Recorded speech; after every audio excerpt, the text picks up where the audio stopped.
إلا أنت جئت وإكرام هذا ابن عمي هذا عمي هذا ابن عمي.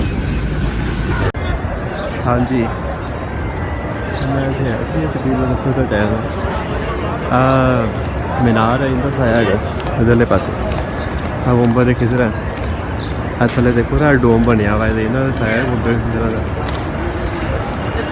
کا اتنے جڑی نا چونج آ گئی نا جڑی اتنے انہیں یہ سایہ ہے دیکھو سامنے گنبد خضرا تھلے نا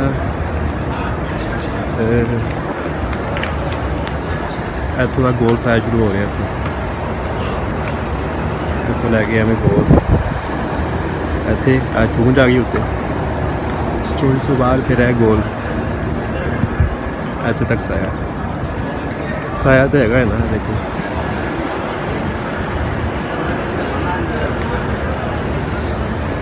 وہ اتنے تھوڑا جہا سایہ نظر آ رہا باقی جہاں ہے دیواروں کا سایہ ہے دیواروں میں جہاں بنیا ہوا نا وہ نشان جہ بنے نے انہوں کا سایہ چل رہا ہے گنبد خضرا کا سایہ ہے اور پھر دیوار شروع ہو جاتی ہے رات والی صاف نظر آ رہا ہے سایہ.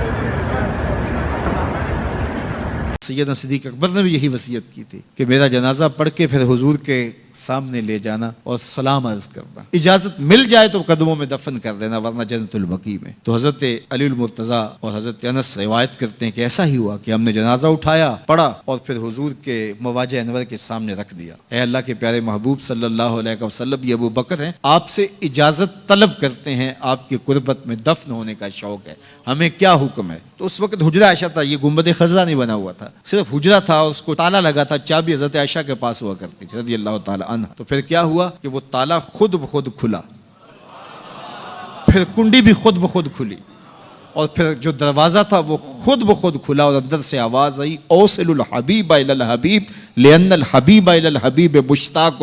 یار کو یار سے ملا دو، یار تو پہلے یار کا انتظار کر رہا ہے.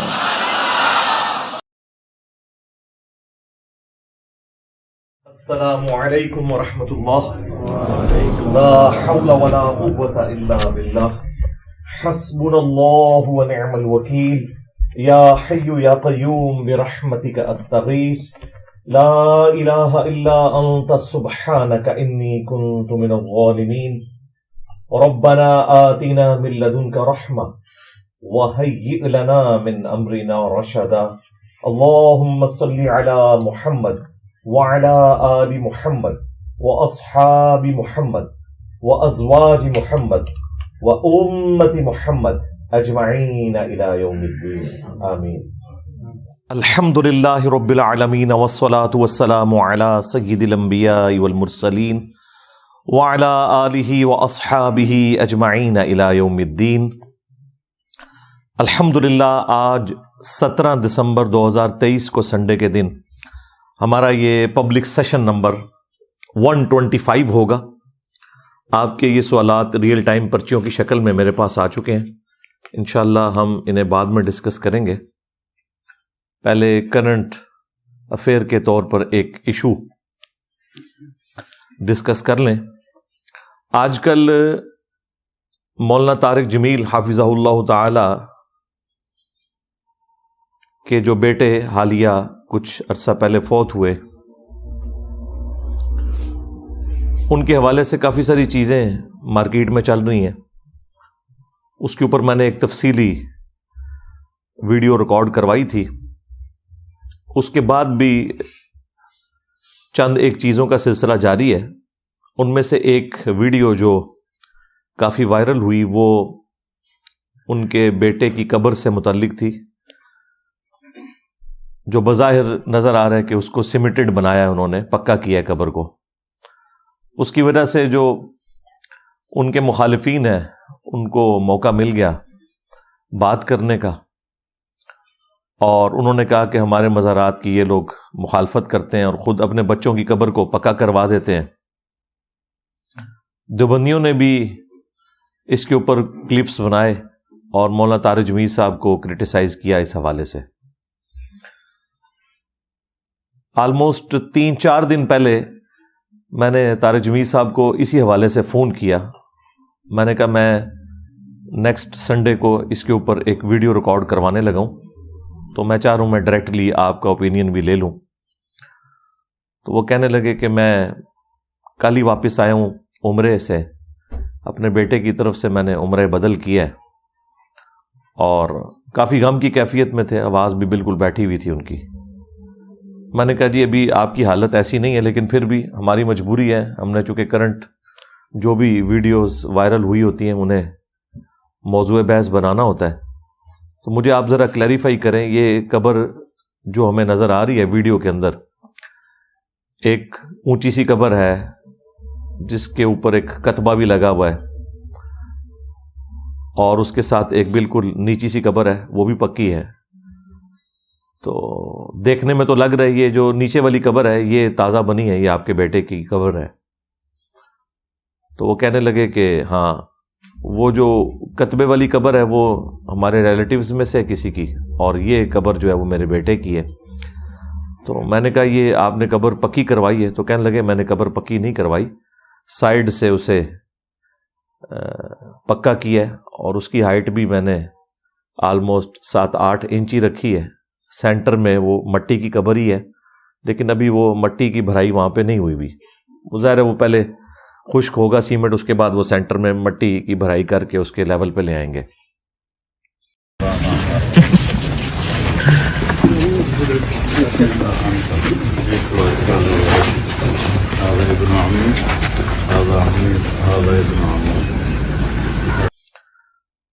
تو وہ کہہ رہے تھے کہ مجھے اپنے بیٹے کے حوالے سے علماء کے طبقے سے کافی تکلیفیں اٹھانی پڑی ہیں۔ تو میں نے کہا جی اب آپ کو پتہ چل گیا کہ یہ علماء کا طبقہ کیسا ہے، ان کے ساتھ ڈیلنگ کرنا کتنا مشکل کام ہے۔ تو وہ کہنے لگے میں تو بس ان کے لیے ہدایت کی دعا کروں گا کہ اللہ تعالیٰ انہیں ہدایت دے، اور خام خواہ ایک چیز کو گھسیٹنا شروع کر دیتے ہیں۔ باقی کچھ چیزیں ان سے بھی مس ہینڈل ہوئیں، وہ میں نے پچھلی ویڈیو میں ڈسکس کی تھی، اور یہ جو ایک قبر پکا کرنے کے حوالے سے ایک ایشو سامنے آیا ہے، میں چاہ رہا ہوں آج اس کے اوپر بھی تھوڑی تفصیلی گفتگو کروں، تاکہ یہ ایک اچھا موقع ہے کہ ہماری بات ان لوگوں تک پہنچ جائے جنہیں قبروں کے جو شرعی احکامات ہیں وہ معلوم نہیں ہیں۔ اس حوالے سے میں انشاءاللہ تعالی ایک تو عام مسلمان کی قبر، اس کے ساتھ کیا معاملات ہونے چاہیے، کس قسم کی قبر ہونی چاہیے، اسے ڈسکس کروں گا، اور اس کے بعد گنبد خضرا اور مزارات کے حوالے سے تھوڑی بہت ڈسکشن کروں گا، کیونکہ گنبد خضرا کی بنیاد کے اوپر یہ سارے مزارات بنائے گئے ہیں۔ پھر آخر میں قبر رسول صلی اللہ علیہ وآلہ وسلم سے متعلق بھی چند ایک جو کریٹیکل ایشوز ہیں وہ بھی ڈسکس کر دوں گا، جو بھی اللہ تعالیٰ ذہن میں ڈالے گا۔ یہ ٹاپک تو ایسا ہے کہ اس کے اوپر 2 گھنٹے تو کم از کم چاہیے بات کرنے کے لیے، لیکن میں کوشش کروں گا مختصر سے وقت میں جو کریٹیکل چیزیں ہیں وہ ڈسکس کر لوں۔ سب سے پہلے جو عام مسلمان کی قبر ہے، اس سے متعلق امت کا اجماع ہے کہ قبر کو قبلہ رخ بنانا چاہیے، اہل سنت ہوں، اہل تشیع ہوں، سب کا اس کے اوپر اتفاق ہے۔ اس کو سپورٹو چند احادیث بھی ہیں، لیکن ان کی صحت میں کلام ہے، لیکن اس سے بڑی دلیل جو ہے وہ امت کا اجماع ہے۔ المستدرک للحاکم میں یہ حدیث موجود ہے، المعجم الکبیر طبرانی کے اندر بھی موجود ہے، اور سورۃ النساء کی آیت نمبر 115 اس کو سپورٹو ہے۔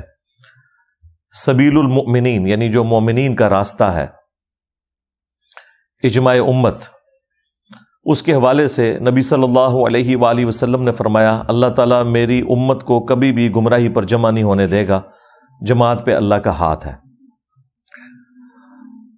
تو مسلمانوں نے نسل در نسل یہ چیز ٹرانسفر کی ہے کہ قبر جو ہے یہ قبلہ رخ ہونی چاہیے، یعنی قبر اس اعتبار سے کھودی جائے کہ جب اس میں کسی انسان کو لٹایا جائے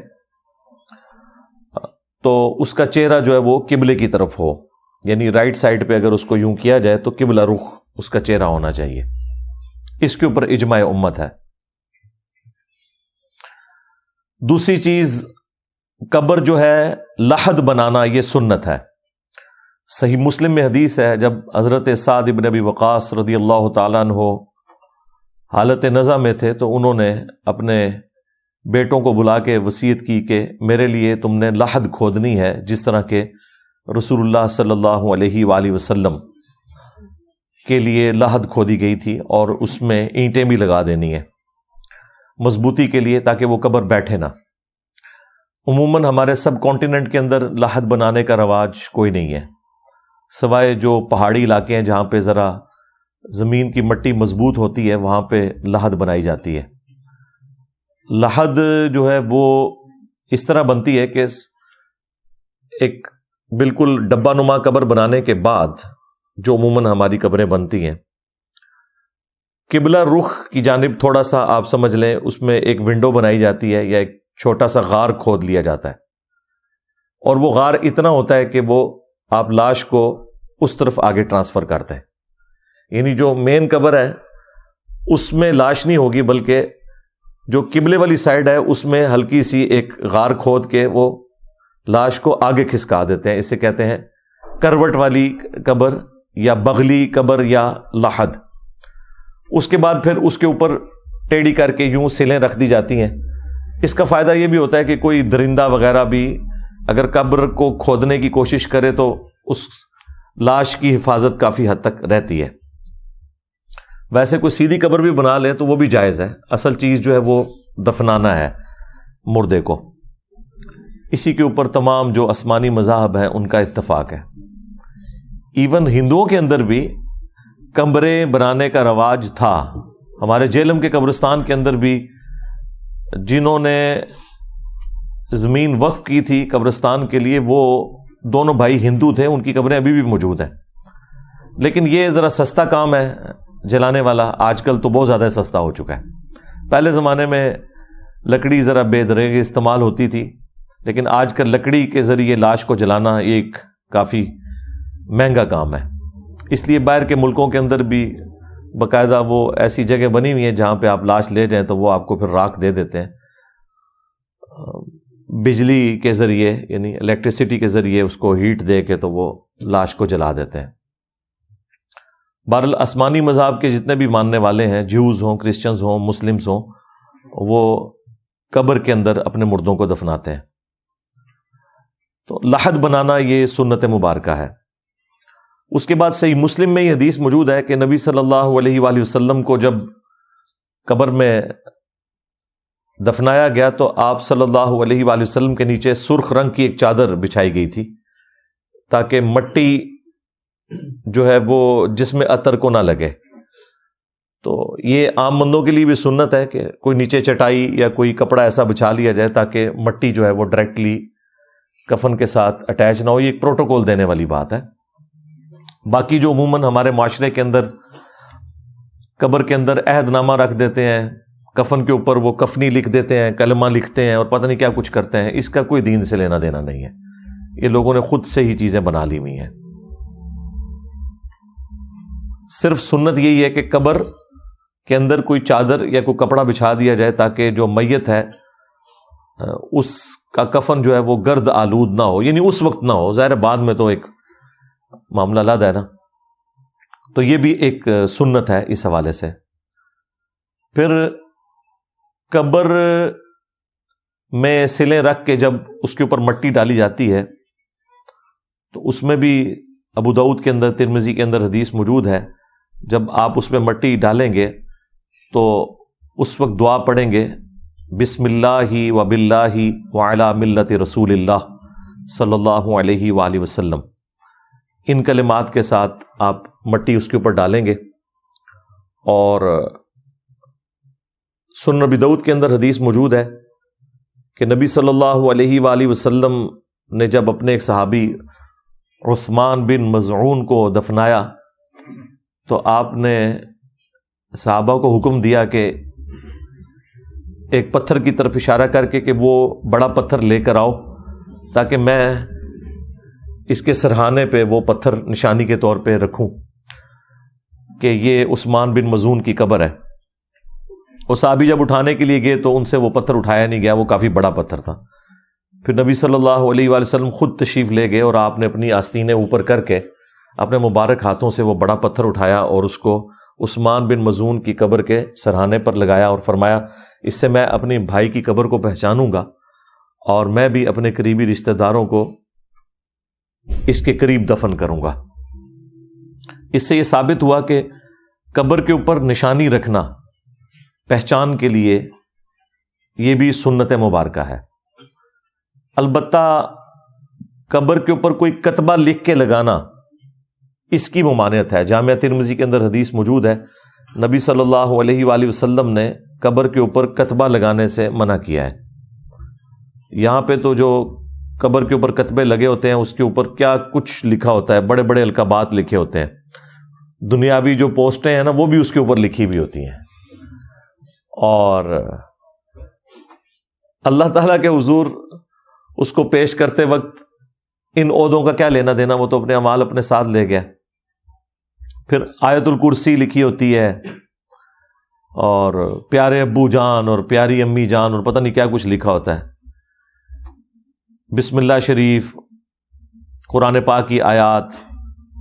اب اس میں توہین والا ایلیمنٹ بھی شامل ہو جاتا ہے بسا اوقات، کیونکہ آپ کو پتہ ہے کہ بکریاں، کتے، اس طرح مختلف قسم کے جانور جو ہیں وہ قبروں کے اوپر اسی طریقے سے رات کے وقت بلکہ دن کے وقت بھی گھومتے ہیں اور پیشاب بھی کر دیتے ہیں، بعض اوقات کتبوں کے اوپر پیشاب بھی ہوا ہوتا ہے جانوروں کا۔ تو اس لیے ضرورت کوئی نہیں اس طرح کا کوئی معاملہ کرنے کی۔ ہاں نشانی کے طور پہ آج کل تو بڑا ایڈوانس سسٹم آ گیا ہے، اسلام آباد کے اندر تو باقاعدہ جو پلاٹس ہیں وہ نمبرنگ کے ساتھ الاٹ ہوئے ہوتے ہیں، تو وہ قبر جہاں پہ بنتی ہے وہاں پہ آپ کچھ بھی نہ لگائیں پھر بھی وہ لوکیشن فکسڈ ہوتی ہے، وہ پتہ چل جاتا ہے یہ فلاں نمبر قبر ہے، یہ فلاں نمبر قبر ہے، اس طرح کر کے نمبرنگ لگی ہوئی ہوتی ہے۔ اسی طریقے سے جب آپ کسی مردے کو دفناتے ہیں اس کے بعد سنن ابی داؤد میں حدیث ہے کہ اپنے بھائی کے لیے قبر کے سوالات میں استقامت کی دعا کرو، ابھی اس سے قبر میں سوالات کیے جائیں گے۔ تو آپ نے قبرستان میں دفنانے کے بعد اس قبر کے اوپر اس بھائی کے لیے دعا کرنی ہے کہ اللہ تعالیٰ قبر کے سوالات میں اسے استقامت دے۔ صحیح مسلم کے اندر ایک حدیث موجود ہے، جب حضرت عمرو بن عاص رضی اللہ تعالیٰ عنہ کی موت کا وقت قریب آیا تو کافی لمبی حدیث ہے، اس کے اینڈ پہ آتا ہے کہ انہوں نے فرمایا کہ جب مجھے دفنا چکو تو اتنی دیر میری قبر کے سرہانے بیٹھے رہنا جتنی دیر ایک اونٹ کو نحر کر کے اس کا گوشت تقسیم کیا جاتا ہے، آلموسٹ یعنی کہ 2 گھنٹے، تاکہ میں اپنی قبر سے مانوس ہوں اور میں اللہ تعالیٰ کے آئے ہوئے فرشتوں کو سوالات کے جوابات دوں۔ یعنی قبر پر مسلمان کے بیٹھ کر اپنے اس بھائی کے لیے دعا کرنے کی برکت یہ ہے کہ اللہ تعالیٰ اسے قبر کے سوالات میں آسانی دے گا، تو یہ بھی اس حوالے سے سنت ہے۔ پھر قبر کو پکا کرنے سے نبی صلی اللہ علیہ وآلہ وسلم نے منع فرمایا۔ جہاں سے آج بات سٹارٹ ہوئی تھی وہ صحیح مسلم میں حدیث ہے کہ نبی صلی اللہ علیہ وآلہ وسلم نے قبر کو پکا کرنے سے اور قبروں پر عمارت بنانے سے اور قبروں پر بیٹھنے سے، خواہ مجاور بن کے بیٹھنا ہو یا ڈائریکٹلی اس کے اوپر بیٹھنا ہو، ان 3 کاموں سے منع فرمایا۔ یہ حدیث جامعہ ترمذی میں ہے، اس میں ایک چوتھے کام کا بھی ذکر ہے اور وہ ہے کتبہ لگانے کی بھی ممانعت فرمائی آپ صلی اللہ علیہ وآلہ وسلم نے۔ قبر کے اوپر ڈائریکٹلی بیٹھنا بھی منع ہے، اس کے اوپر پاؤں رکھنا بھی منع ہے، حتیٰ کہ صحیح مسلم میں حدیث ہے کہ کوئی شخص قبر پہ بیٹھے اس سے بہتر ہے کہ وہ آگ کے انگاروں پر بیٹھے جو اس کے کپڑوں اور کھال کو بھی جلا دیں، یعنی اس کی تکلیف جو ہے نا وہ کم ہے اور قبر پہ بیٹھنے کا عذاب زیادہ ہے۔ اسی طریقے سے نبی صلی اللہ علیہ وآلہ وسلم نے قبر کی رخ نماز پڑھنے سے بھی منع فرمایا ہے۔ صحیح مسلم کے اندر حدیث موجود ہے، نہ تو قبروں پر بیٹھو نہ ان کے رخ نماز پڑھو، یعنی سامنے قبر نہیں ہونی چاہیے۔ اور ظاہر ہے کہ اس نماز سے مراد جو ہے وہ عام نماز پڑھنا ہے، اس سے مراد نماز جنازہ نہیں ہے، کیونکہ نماز جنازہ تو آپ صلی اللہ علیہ وآلہ وسلم نے قبرستان میں جا کے قبر کے سامنے پڑھا ہے، اور اس کا بھی سنت طریقہ یہی ہے کہ آپ نے قبر کے پاس آ کے کھڑا ہونا ہے اور قبر کو اپنے سامنے کرنا ہے، تاکہ آپ بھی قبلہ رخ ہو جائیں، اور وہاں آپ کھڑے ہو کر جس طرح میت کو سامنے لٹایا جاتا ہے نا، اس طرح قبر کو سامنے لیتے ہوئے قبلہ رخ ہو کے آپ نماز جنازہ ادا کریں گے۔ وہ صحیح مسلم میں حدیث موجود ہے، بخاری کے اندر بھی اس کا کچھ حصہ موجود ہے۔ مسجد نبوی کی صفائی کیا کرتی تھی ایک حبشی عورت، جب وہ فوت ہو گئی تو صحابہ کرام نے نبی صلی اللہ علیہ وآلہ وسلم کو خبر نہیں دی اور راتوں رات اسے جنازہ پڑھ کے دفنا دیا۔ چند دن بعد جب آپ صلی اللہ علیہ وآلہ وسلم نے پوچھا تو انہوں نے کہا کہ وہ اس طرح فوت ہو گئی تھی تو ہم نے اس کو دفنا دیا۔ تو آپ صلی اللہ علیہ وآلہ وسلم نے فرمایا تم نے مجھے کیوں نہیں بتایا؟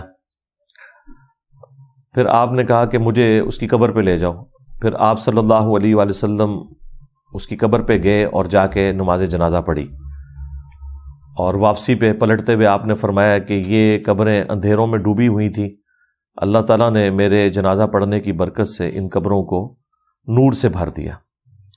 اب یہ نبی صلی اللہ علیہ وآلہ وسلم کی دعا کی برکت تھی، اور اس میں ایک عبرت یہ بھی ہے کہ وہ مسلمانوں کی قبریں تھیں، صحابہ کرام کی قبریں تھیں۔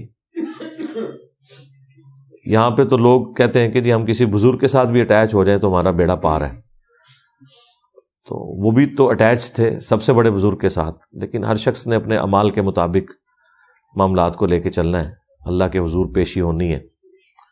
بخاری مسلم میں حدیث ہے کہ آپ صلی اللہ علیہ وآلہ وسلم کا ایک صحابی تھا مدعم، وہ سفر و حضر میں آپ کی سواری کا کجاوا کسا کرتا تھا۔ خیبر کے موقع پر ایک نامعلوم تیر اسے لگا اور وہ شہید ہو گیا، اور صحابہ نے کہا کہ اسے شہادت مبارک ہو۔ ظاہر ہے بالکل ٹھیک کہا،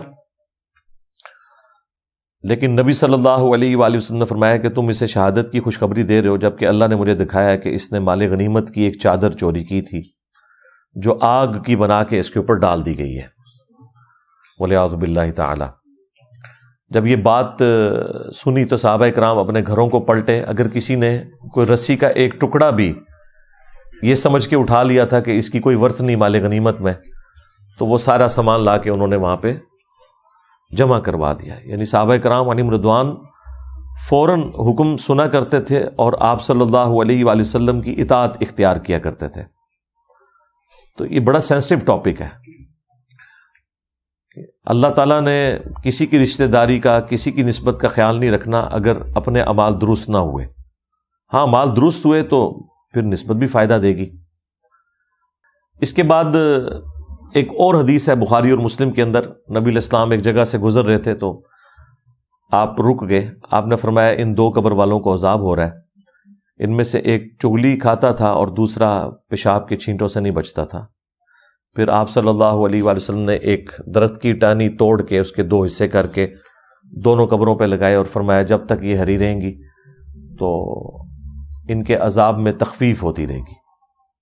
اسی سے بعض لوگوں نے وہ قبروں کے اوپر پھول ڈالنے والا معاملہ نکال لیا۔ پھول ڈالنا ثابت نہیں ہے، ہاں آپ ٹہنی لگا سکتے ہیں، اور عموماً ٹہنی وغیرہ لگائی بھی جاتی ہے دفناتے وقت قبر کی نشاندہی کے لیے، بس اتنا ثابت ہے۔ باقی یہ پھولوں کو ضائع کرنا اور اتنی ڈھیریاں اس کے اوپر لگانا، گلدستے پھینکنا، یہ فضول خرچی ہے، اس کی اسلام میں کوئی اجازت نہیں ہے کہ اس طرح کے معاملات کیے جائیں۔ بس جتنا آیا آپ اتنا کریں۔ تو قبر کے اوپر صرف ٹہنی، گھاس، اس طرح کی چیزیں جو نیچرل اگنے والی ہیں وہ لگا دینا، یہ بھی اس حوالے سے اصلاً اپنی سنت میں نبی صلی اللہ علیہ وآلہ وسلم نے تعلیم فرما دی ہے۔ باقی قبر کو اس حوالے سے یعنی پکا کرنا اس کے سائڈ والے حصے کو کہ قبر کی مٹی بہہ نہ جائے، تو یہ بھی جائز ہے۔ آج بھی آپ بقیع غرقد قبرستان میں جائیں، جہاں کسی زمانے میں بہت مزار ہوا کرتے تھے، 1925 میں سعودی حکومت نے مزار گرائے، اب وہاں پہ سمپل قبریں ہیں مٹی کی، اور اس مٹی کو بارش کی وجہ سے بہہ نہ جائے اس سے روکنے کے لیے سائڈ کے اوپر نا بڑے بڑے پتھروں کے ذریعے اس کی 4 دیواری بنائی گئی ہے، اور وہ آلموسٹ سمجھ لیں 1 فٹ سے بھی کم ہے، 7-8 انچ تک، بعض اوقات 6 انچ تک کے وہ پتھر ہیں جو سائڈ پہ رکھے جاتے ہیں، اور یہ جائز ہے رکھنا۔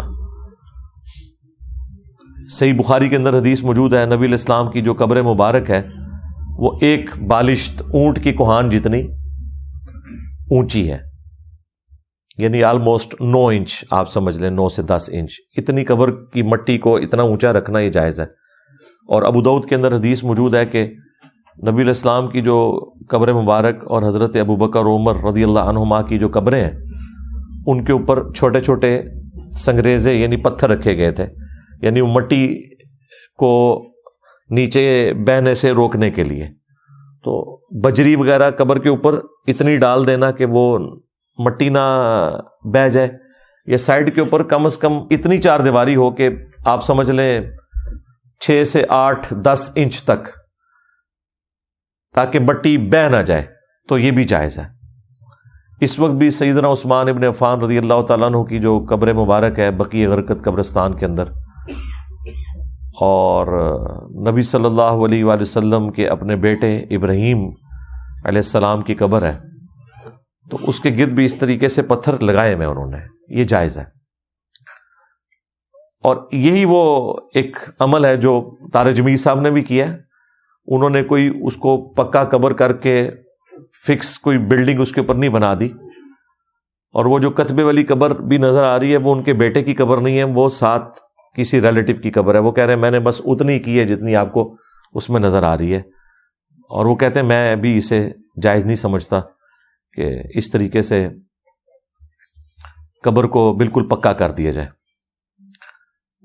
باقی قبرستان میں جانے کا نبی صلی اللہ علیہ وآلہ وسلم نے قبروں پہ جانے کا حکم دیا ہے، صحیح مسلم میں حدیث موجود ہے،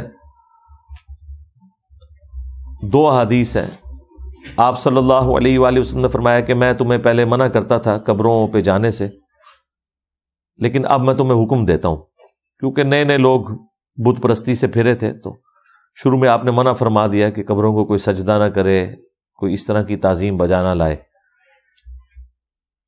اور دوسری حدیث میں الفاظ ہیں کہ قبروں پہ جاؤ تاکہ آخرت کی یاد آئے، یہ تمہیں موت کو یاد دلاتی ہیں، اب میں تمہیں حکم دیتا ہوں کہ قبروں پہ جایا کرو۔ خود نبی علیہ السلام اپنی والدہ کی قبر پہ گئے آلموسٹ ان کی وفات کے 50 سال کے بعد، تو 50 سال کے بعد والدہ کی قبر پر جانا یہ اس بات کی عکاسی کرتا ہے کہ قبر کو باقی رکھنا چاہیے، قبر کی علامات موجود ہونی چاہیے جہاں پہ انسان جا سکے، اور زیادہ زیادہ ایک نسل نہیں جانا ہوتا ہے۔ اگر میں آپ لوگوں سے پوچھوں کہ جی اپنے پردادے کی قبر بتائیں تو شاید ہی کسی کو پتا، اور ان کے والد صاحب کی قبر وہ تو آپ چھوڑ ہی دیں۔ تو آج کل تو خیر ایک نسل تک بھی لوگ نہیں جاتے، بہت کم ہی ہوتا ہے۔ دوسرا، ہماری دعاؤں کا حصہ تو پہنچ رہا ہے، آپ گھر میں بھی بیٹھ کے دعا کریں گے، دعا کا حصہ تو پہنچ جائے گا۔ البتہ قبرستان اپنی موت کی تیاری کے لیے، آخرت کی تیاری کے لیے جانا چاہیے، اور وہاں جو لوگ دفن ہیں ان کے لیے دعا کرنے کے لیے بھی۔ صحیح مسلم میں موجود ہے، نبی علیہ السلام جب قبرستان جاتے تو آپ دعا کرتے، السلام علیکم اہل الدیار من المؤمنین والمسلمین وَإِنَّا إِن شَاءَ اللَّهُ بِكُمْ لَلَاحِقُونَ نَسْأَلُ اللَّهَ لَنَا وَلَكُمُ الْعَافِيَةَ۔ سلام ہو تم پر اے مومنین اور مسلمین جو اس قبرستان میں دفن ہو، ہم اللہ تعالیٰ کے حضور تمہارے لیے بھی اور اپنے لیے بھی عافیت کا سوال کرتے ہیں، ہمیں بھی عنقریب مر کے تمہارے پاس ہی آنا ہے۔ تو یہ قبرستان جا کے دعا کرنا یہ سنت ہے۔ ایون عورتیں بھی قبرستان جا سکتی ہیں۔ اما عائشہ سلام اللہ علیہا خود کہتی ہیں کہ ایک رات میں نے دیکھا کہ نبی علیہ السلام جو ہے وہ میرے بستر پہ نہیں ہے، تو میں رات کے وقت اٹھی اور بقیع غرقد قبرستان کی طرف گئی، تو میں نے دیکھا کہ اللہ کے محبوب صلی اللہ علیہ وآلہ وسلم وہاں پہ دعا کر رہے ہیں، اور آپ صلی اللہ علیہ وآلہ وسلم کو اس حالت میں دیکھ کے میں واپس آ گئی بھاگتی بھی، لیکن میرا سانس پھولا ہوا تھا. جب نبی علیہ السلام تشریف لائے تو آپ نے کہا کہ تم میرے پیچھے آئی تھی, کیا تم نے یہ گمان کیا کہ اللہ کے رسول تمہارے ساتھ کوئی خیانت والا معاملہ کریں گے؟ تو انہوں نے کہا یا رسول اللہ میں نے سوچا کہ آپ کسی اور بیوی کے پاس نہ چلے گئے ہوں تو اس لیے میں آپ کے پیچھے آئی تھی. تو آپ نے فرمایا کہ میں جب بستر پہ لیٹا تو جبرائیل علیہ السلام میرے پاس آئے اور انہوں نے مجھے اللہ کا پیغام دیا کہ اللہ نے آپ کو حکم دیا ہے کہ اہل بقیع کے لیے مغفرت کی دعا کریں. تو یعنی نبی علیہ السلام کو اللہ تعالیٰ نے حکم دیا کہ قبرستان جا کے ان کے لیے دعا کریں. اور وہ مسلم شریف کی حدیث میں موجود ہے, نبی علیہ السلام نے 3 دفعہ ہاتھ اٹھا کے یوں دعا کی. قبرستان میں آپ ہاتھ اٹھا کے بھی دعا کر سکتے ہیں, ہاتھ اٹھانا کوئی شرط نہیں ہے دعا کی. ہم ٹوائلٹ میں جب جاتے ہیں تو ہاتھ اٹھا کے دعا کر کے تو نہیں جاتے, یا کھانا کھانے سے پہلے بسم اللہ پڑھتے ہیں تو ہاتھ اٹھا کے تو نہیں پڑھتے, لیکن ہاتھ اٹھا کے ذرا بہتر عمل ہے. المستدرک للحاکم میں حدیث موجود ہے, اس کی ایک سند جو ہے وہ سنن ابی داؤد میں بھی ہے, وہ کمزور ہے. حاکم میں جو ہے اس کی سند ٹھیک ہے کہ تمہارا رب سخی ہے, کریم ہے, حیا فرماتا ہے اس شخص سے جو ہاتھ اٹھا کے دعا کرے کہ اسے محروم لوٹایا جائے. یعنی جو ہاتھ اٹھا کے دعا کرتا ہے اللہ تعالیٰ اسے محروم نہیں لوٹاتا. فرض نماز کے بعد بھی جو سنت اذکار ہیں یہ آپ ہاتھ اٹھا کے بھی کر سکتے ہیں, بغیر ہاتھ اٹھا کے بھی. یعنی ہاتھ اٹھا کے دعا کرنا یہ الگ سے ایک طریقہ ہے. اور دعا کے اینڈ کے اوپر چہرے پر ہاتھ پھیرنا یہ بھی سنت ہے. الادب المفرد میں امام بخاری رحمۃ اللہ علیہ صحیح بخاری کی سند کے اوپر یہ لے کے آئے کہ عبداللہ ابن زبیر اور عبداللہ ابن عمر رضی اللہ عنہم اجمعین یہ دونوں دعا کرنے کے بعد اپنے چہرے کے اوپر ہاتھ پھیرا کرتے تھے. اور اس سے بڑھ کر یہ ہے کہ اجماع امت ہے. یہ چند ایک عرب علماء نے اس کو خام خواہ بدعت کہنا شروع کر دیا. یہ سنت ہے, اجماع امت ہے, اس پہ کسی کا اختلاف نہیں ہے. تو قبرستان میں بھی آپ ہاتھ اٹھا کے دعا کر سکتے ہیں. ایون عورتیں بھی قبرستان جا سکتی ہیں. صحیح مسلم میں جو قبرستان جانے کی دعا ہے وہ اما عائشہ سلام اللہ علیہا نے خود نبی علیہ السلام سے سیکھی ہے. یا رسول اللہ جب میں قبرستان جاؤں تو کیا دعا مانگوں؟ تو آپ علیہ السلام نے وہی دعا ان کو تعلیم فرمائی, السلام علیکم اہل الدیار من المؤمنین والمسلمین.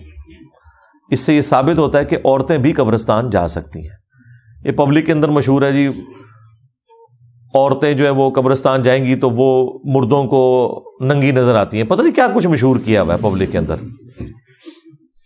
مردے دیکھ رہے ہوتے ہیں. اور ایسی کوئی بات نہیں ہے, عورتوں نے بھی عبرت حاصل کرنی ہے, انہوں نے بھی جانا ہے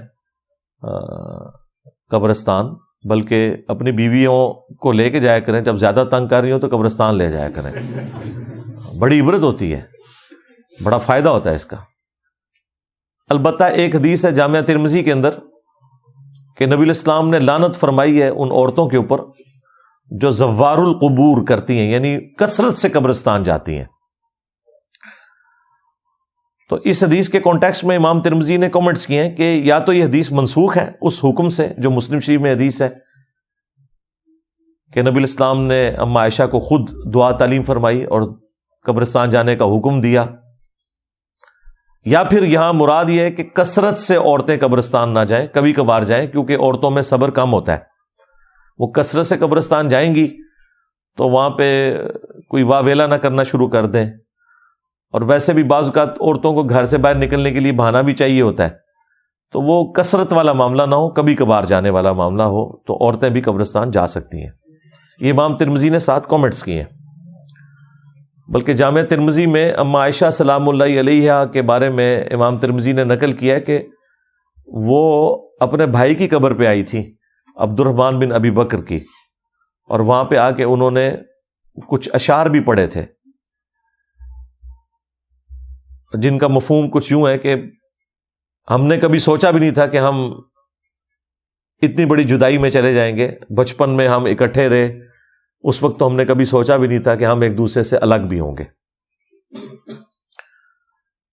اور اگر میں تمہاری وفات کے وقت تمہارے پاس موجود ہوتی تو میں تمہاری قبر پہ بھی نہ آتی, ضرورت ہی نہیں تھی, لیکن تم میری غیر موجودگی میں فوت ہو گئے اور بعد میں انہیں پتہ چلا.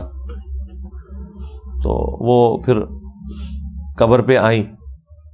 چلیں اس سے یہ مسئلہ کلیئر ہو گیا کہ عورت کا قبرستان جانا, قبر پہ حاضری دینا یہ بالکل درست عمل ہے, کیونکہ عموماً لوگ پوچھ رہے ہوتے ہیں اس حوالے سے.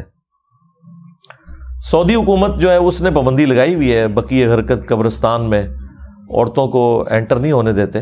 میں نے وہاں بھی جو علماء تھے ان سے بات کی کہ یہ تو آپ لوگ غلط کر رہے ہیں. آپ لوگوں نے یہ جو دعا ادھر لکھ کے لگائی ہوئی ہے قبرستان آنے کی, مسلم شریف کی باقاعدہ صحیح مسلم کا ریفرنس لکھا ہوا ہے, تو یہ تو ام عائشہ سلام اللہ علیہا کو نبی علیہ السلام نے دعا تعلیم فرمائی تھی. تو جب انہوں نے خود پوچھا کہ جب میں قبرستان جاؤں, تو خیر ان باتوں کا جواب نہیں تھا ان کے پاس, انہیں بھی پتہ ہے. وہ کہتے ہیں ہم نے انتظامی معاملے کے طور پر ایسا کیا ہوا ہے, ہم بھی اسے جائز سمجھتے ہیں, لیکن پریکٹیکلی انہوں نے ایک پابندی تو لگا دی ہوئی ہے. اور یہ ایک ایسا مسئلہ ہے جس پہ احمد بریلوی صاحب اور علماء عرب کامن ہے. احمد بریلوی صاحب کے نزدیک بھی عورتیں قبرستان نہیں جا سکتی, شرعی طور پہ نہیں, یعنی یہ ان کا فتویٰ ہے. شرعی طور پہ تو میں نے آپ کو احادیث بتا دی کہ عورتیں قبرستان جا سکتی ہیں, وہاں پہ جا کے دعا بھی کریں اور عبرت بھی حاصل کریں. یہ تو ہر بندے کی ضرورت ہے کہ اس نے قبرستان جا کے عبرت حاصل کرنی ہے. اچھا میرے بھائیو, ایک اور ایشو, اور وہ ہے قبروں پہ اگر عمارتیں بنی ہوں تو ان کے ساتھ کیا کرنا چاہیے. وہ بھی صحیح مسلم کی جو حدیث ہے کہ نبی علیہ السلام نے قبروں پر عمارتیں بنانے سے منع کیا, قبروں کو پکا کرنے سے منع کیا اور ان پہ بیٹھنے سے منع کیا. تو مسلم شریف کے اندر ہی امام مسلم ایک حدیث لے کے آئے ہیں فضالہ بن عبید رضی اللہ تعالی عنہ سے, کہ جب وہ رومن امپائر کے خلاف ایک جنگ میں جا رہے تھے, تو روڈس نام کی ایک جگہ ہے جو آج بھی موجود ہے, وہاں پر ان کا ایک ساتھی فوت ہو گیا. تو انہوں نے اس کو جب دفنایا تو اس کی قبر زمین کے برابر بنائی اور فرمایا کہ اللہ کے نبی علیہ السلام ہمیں یہی حکم دیتے تھے کہ ہم قبروں کو زمین کے برابر بنائیں, اونچی قبریں نہ بنائیں. اگر بنانی بھی ہے تو وہ زیادہ سے زیادہ ایک بالشت تک, جو بخاری شریف میں موجود ہے. ادروائز پریفریبل یہی ہے کہ قبر کو زمین کے برابر بنایا جائے. اب یہ حدیث بالکل واضح ثبوت ہے کہ وہ کافر کی قبر نہیں تھی, ایٹ لیسٹ کسی تابعی کی قبر ہوگی یا کسی صحابی کی قبر بھی ہو سکتی ہے, چونکہ ان کے لشکر کے امیر تو فضالہ ابن عبید صحابی ہیں مشہور رضی اللہ تعالیٰ عنہ.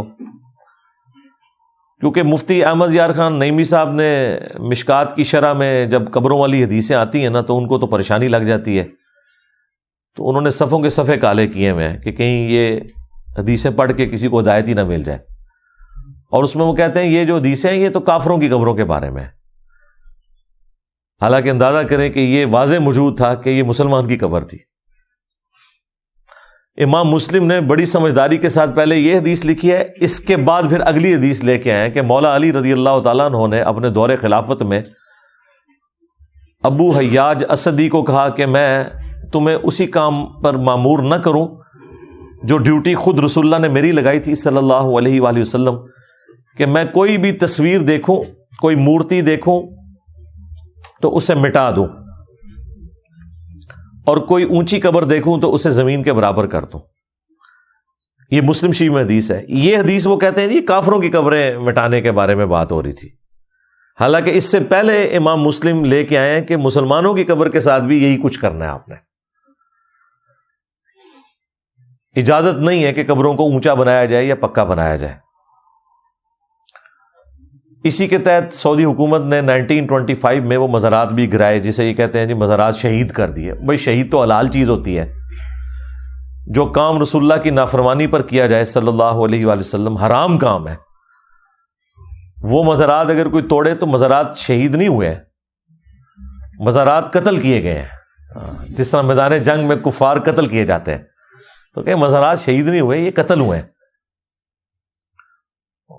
وہ کام جو بعد میں ہوا وہ کہاں سے یہ ورث اختیار کر گیا کہ اسے آپ دین کا حصہ بنا دیں. یہ سلطنت عثمانیہ کی بدعت ہیں. پہلی سب سے بڑی بدعت تو ان کی جو 400 سال تک انہوں نے 1517 سے لے کے 1917 تک، جب تک کہ سلطنت عثمانیہ ختم نہیں ہو گئی، انہوں نے کعبہ شریف کے اندر 4 مسلح ڈال کے امت کی جمعیت کو توڑا، حنفی، شافعی، مالکی، حنبلی۔ ویسے آپ کو یہ کہانیاں کرواتے ہیں کہ چاروں امام حق پہ ہیں، اگر چاروں امام حق پہ ہیں تو ایک مسلح رکھو اور آلٹرنیٹیولی ایک دفعہ حنفی امام کھڑا کر دو، پھر شافعی، پھر حنبلی۔ نہیں، چاروں پیرلل میں مسلح ڈالے ہوئے تھے انہوں نے، ایک دوسرے کے پیچھے نماز پڑھنے کے بھی قائل نہیں تھے۔ یہ تو سعودی حکومت نے آ کے، اللہ ان کا بھلا کرے، کہ یہ مسلح اٹھائے ہیں، اور بدبختی دیکھیں ان میں سے کسی کا مسلح بھی مقام ابراہیم پہ نہیں تھا، اور قرآن میں حکم ہے وَاتَّخِذُوا مِن مَقَامِ إِبْرَاهِيمَ مُصَلًّى۔ اب امام کعبہ کو انہوں نے مقام ابراہیم پہ کھڑا کیا، اور میرا خیال ہے اسی لیے نہیں تھا کہ وہ چاروں پھر ضد کرتے ہوں گے کہ ہم نے ابراہیم علیہ السلام کے مقام پہ کھڑا، انہوں نے کہا جی چلو چمن ہوئی محروم کر دینے۔ تو ایک یہ بڑی بدعت تھی ان کی، 1955 میں آ کے انہوں نے وہ بلڈنگز توڑی ہیں۔ مسلح تو 1925 میں اٹھوا دیے تھے، لیکن ابھی بھی کلرڈ تصویریں موجود ہیں، وہ 4 مسلوں کے جو چھوٹے چھوٹے انہوں نے امام مساجد کے وہ بنے ہوئے تھے نا حجرے، اس کی کلرڈ تصویریں موجود ہیں۔ اور انشاءاللہ اب یہ مسلح واپس نہیں آئیں گے، کیونکہ حنفی 2 ہو گئے ہیں، بریلوی اور دیوبندی، یہی آپس میں لڑتے پھرتے رہیں گے۔ دوسری بڑی بدعت انہوں نے جو مزارات بنوائے ہوئے تھے، جو مزار سلطنت عثمانیہ بنائے نبی الاسلام کی وفات کے آلموسٹ 700-800 سال کے بعد،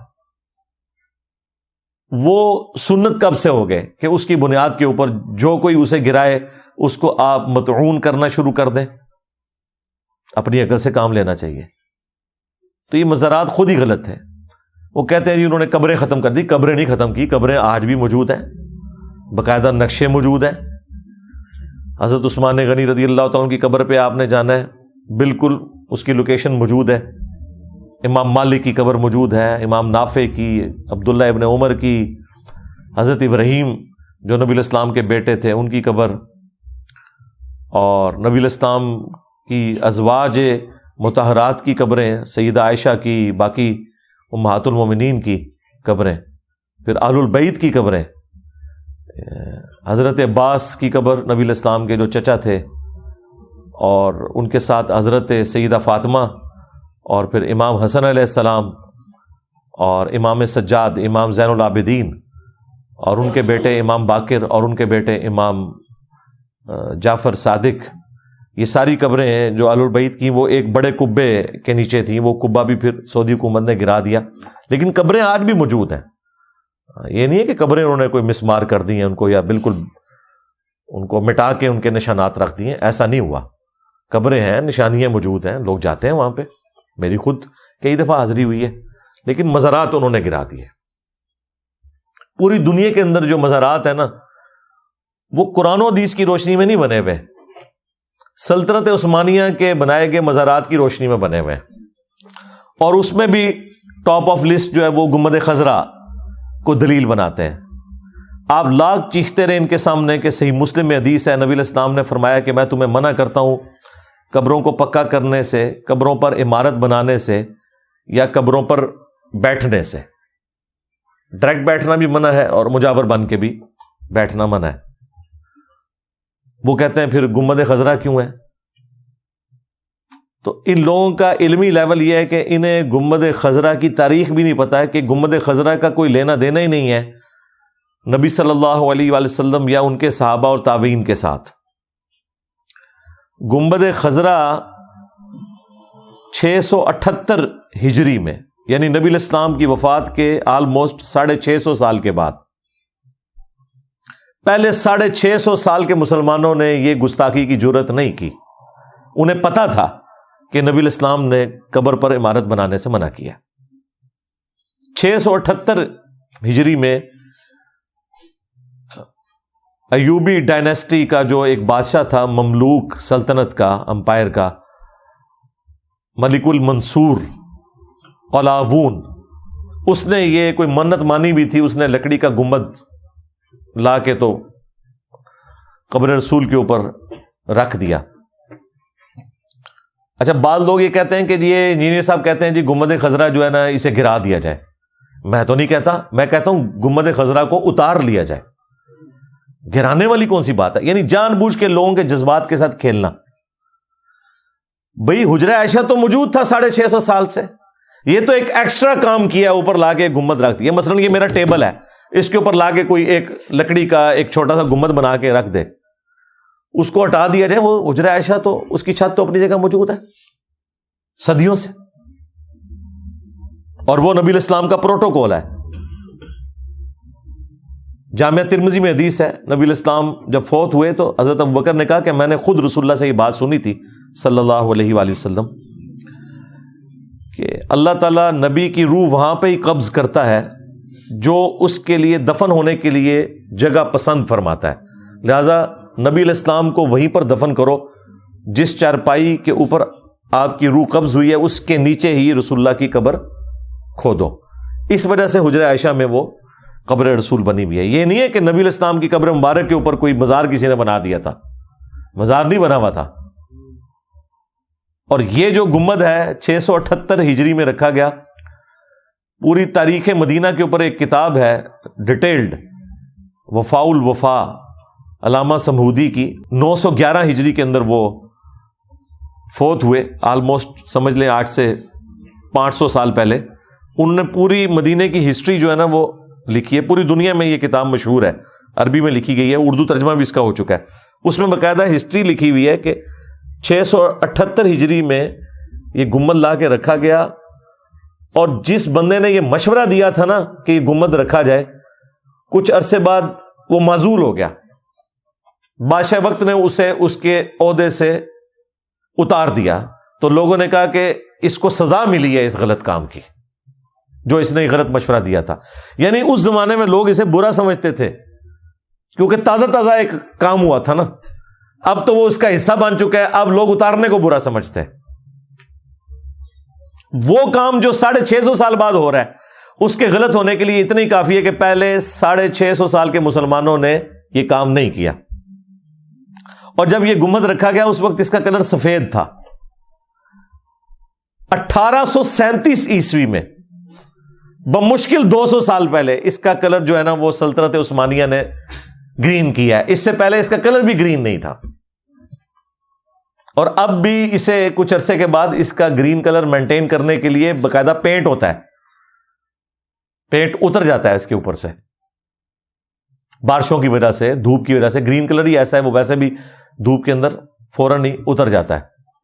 تو اس کو مینٹین کرنے کے لیے اس کو باقاعدہ وہ کلر کرتے ہیں. اب وہ اس لیے نہیں اتار رہے، ویسے تو سعودی حکومت اتنی مضبوط ہے، اتار بھی لے تو کوئی پوچھ تو نہیں سکتا، لیکن ظاہر ہے وہ ایک مسلمانوں کے پریشر سے بھی ڈرتے ہیں کہ آپ کوئی ایسا عمل کیا تو لوگ کہیں گے کہ جی وہ پہلے ہی ان کو نزدیک گستاخ رسول کہتے ہیں. اس زمانے میں اگر کام ساتھ ہی ہو جاتا نا تو آسانی تھی، کم از کم باقی مزارات کے لیے لوگ پلی تو نہ لیتے نا اس سے. تو اگر لوگوں کو ایجوکیٹ کیا جائے اور اتار لیا جائے تو میرا خیال ہے سنت کو اسٹیبلش کرنے والی یہ بات ہے، کوئی گستاخی والی اس میں بات ہی نہیں ہے. گستاخی تو ان لوگوں نے کی ہے جنہوں نے نبی الاسلام کی نافرمانی کرتے ہوئے قبر رسول کے اوپر لا کے گنبد رکھ دیا. اگر یہ گستاخی نہیں ہے تو پہلے 650 سال کے مسلمان سوئے پڑے رہے، حالانکہ گنبد بنانے کی ٹیکنالوجی بھی موجود تھی. کوئی کہہ سکتا ہے جی اس ٹائم پتہ نہیں ہوگا گنبد کیسے بنتے ہیں. اوے اللہ کے بندو، گنبد خضرا سے کم از کم 10 گنا بڑا گنبد نبی الاسلام کی پیدائش سے بھی 40 سال پہلے آیا صوفیہ، یہ جو استنبول میں وہ اب ٹرکی والوں نے اس کو نماز کے لیے بھی کھول دیا ہے، یہ نبی الاسلام کی پیدائش سے بھی 40 سال پہلے کا بنا ہوا ہے. تو گنبد بنانے کی ٹیکنالوجی موجود تھی. ڈوم آف دا راک، گولڈن ڈوم جو یروشلم میں ہے، قبۃ الصخرہ یعنی وہ چٹان جس سے نبی الاسلام معراج پہ تشریف لے گئے تھے، یہ جو گولڈن ڈوم ہے یہ صحابہ کرام کے دور میں بنا ہے. عبد الملک بن مروان جو اموی خلیفہ تھا، اس نے نبی الاسلام کی وفات کے آلموسٹ 70 سال کے بعد یہ گنبد بنایا. اس کے اوپر لوگ کہتے ہیں نہیں وہ گنبد تو صحابہ کی موجودگی میں بنا ہے. یہی تو فرق ہے، وہ قبر کے اوپر نہیں بنا ہوا، قبروں پہ عمارت بنانا منع ہے. ورنہ جن صحابہ کی موجودگی میں یہ کچھ ہو رہا تھا انہوں نے تو سونے کا گنبد رسول اللہ کی قبر پہ رکھ دینا تھا. حضرت عمر کے دور میں جب آج کے اربوں ڈالرز جزیہ مل رہا تھا رومن امپائر سے مسلمانوں کو، حضرت عمر کے لیے کوئی مسئلہ تھا کہ سونے کا ایک گنبد بنا کے تو قبر رسول کے اوپر رکھ دیتے؟ انہیں پتا تھا کہ نبی علیہ السلام نے منع فرمایا قبروں کو پکا کرنے سے، قبروں پر عمارت بنانے سے اور ان پر بیٹھنے سے۔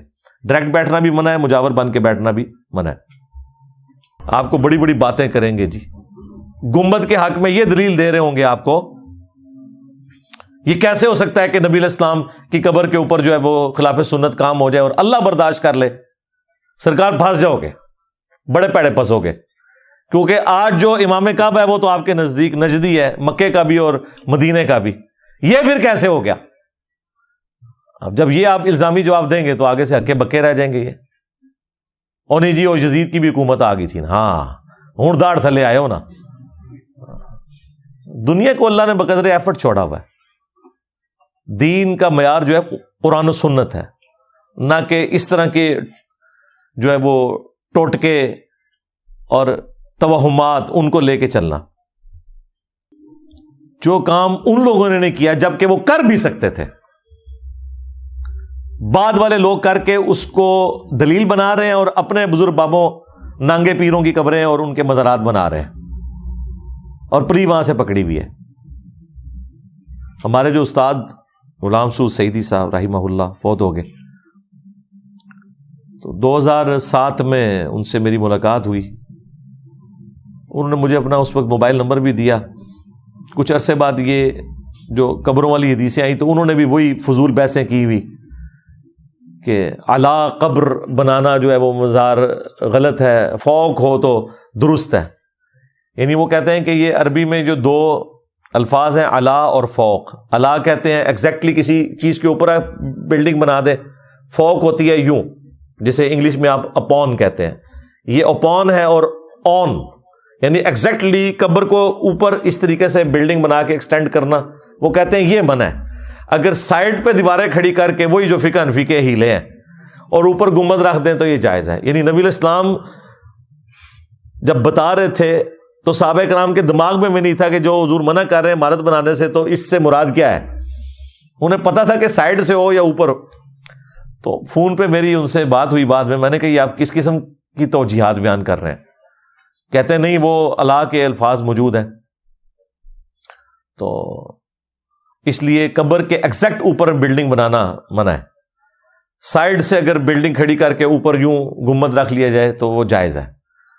میں نے کہا یہ تو آپ بڑی عجیب بات کر رہے ہیں۔ پھر میرے دماغ میں پھکی آئی، میں نے کہا اچھا مجھے یہ بتائیں، آپ یہ کہنا چاہ رہے ہیں کہ ایک قبر بنی ہوئی ہے، اس قبر کے اوپر اینٹیں لگا کے بلڈنگ بنانی شروع کر دی جائے اور وہ قبر اتنی اونچی ہو جائے؟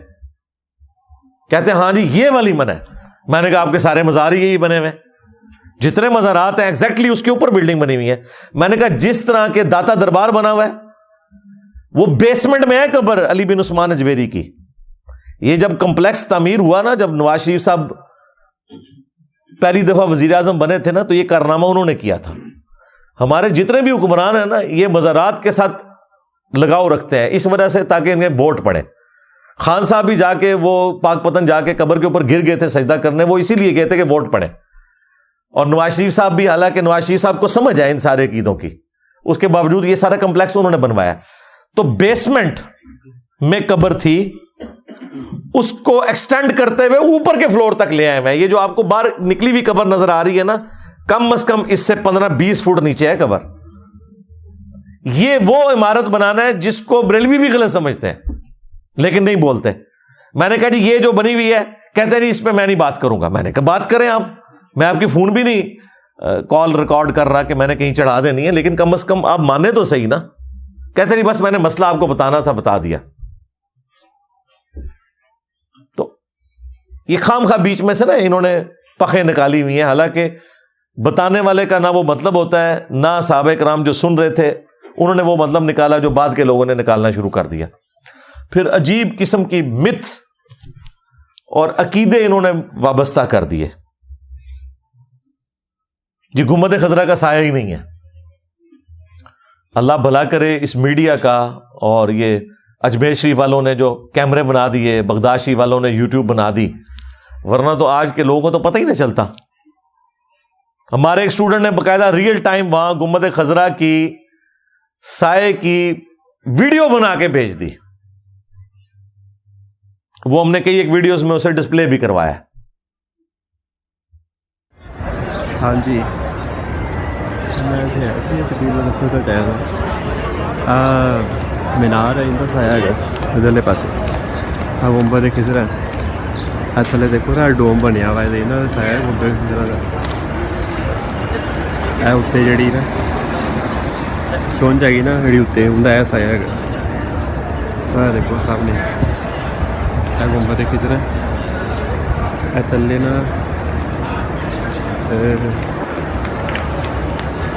اتوں کا گول سایہ شروع ہو گیا. اتوں لے کے ہمیں گول اتنے چونج آ گئی اتنے چونج تو بعد پھر ہے گول اتنے تک سایہ سایہ تو ہے نا. دیکھو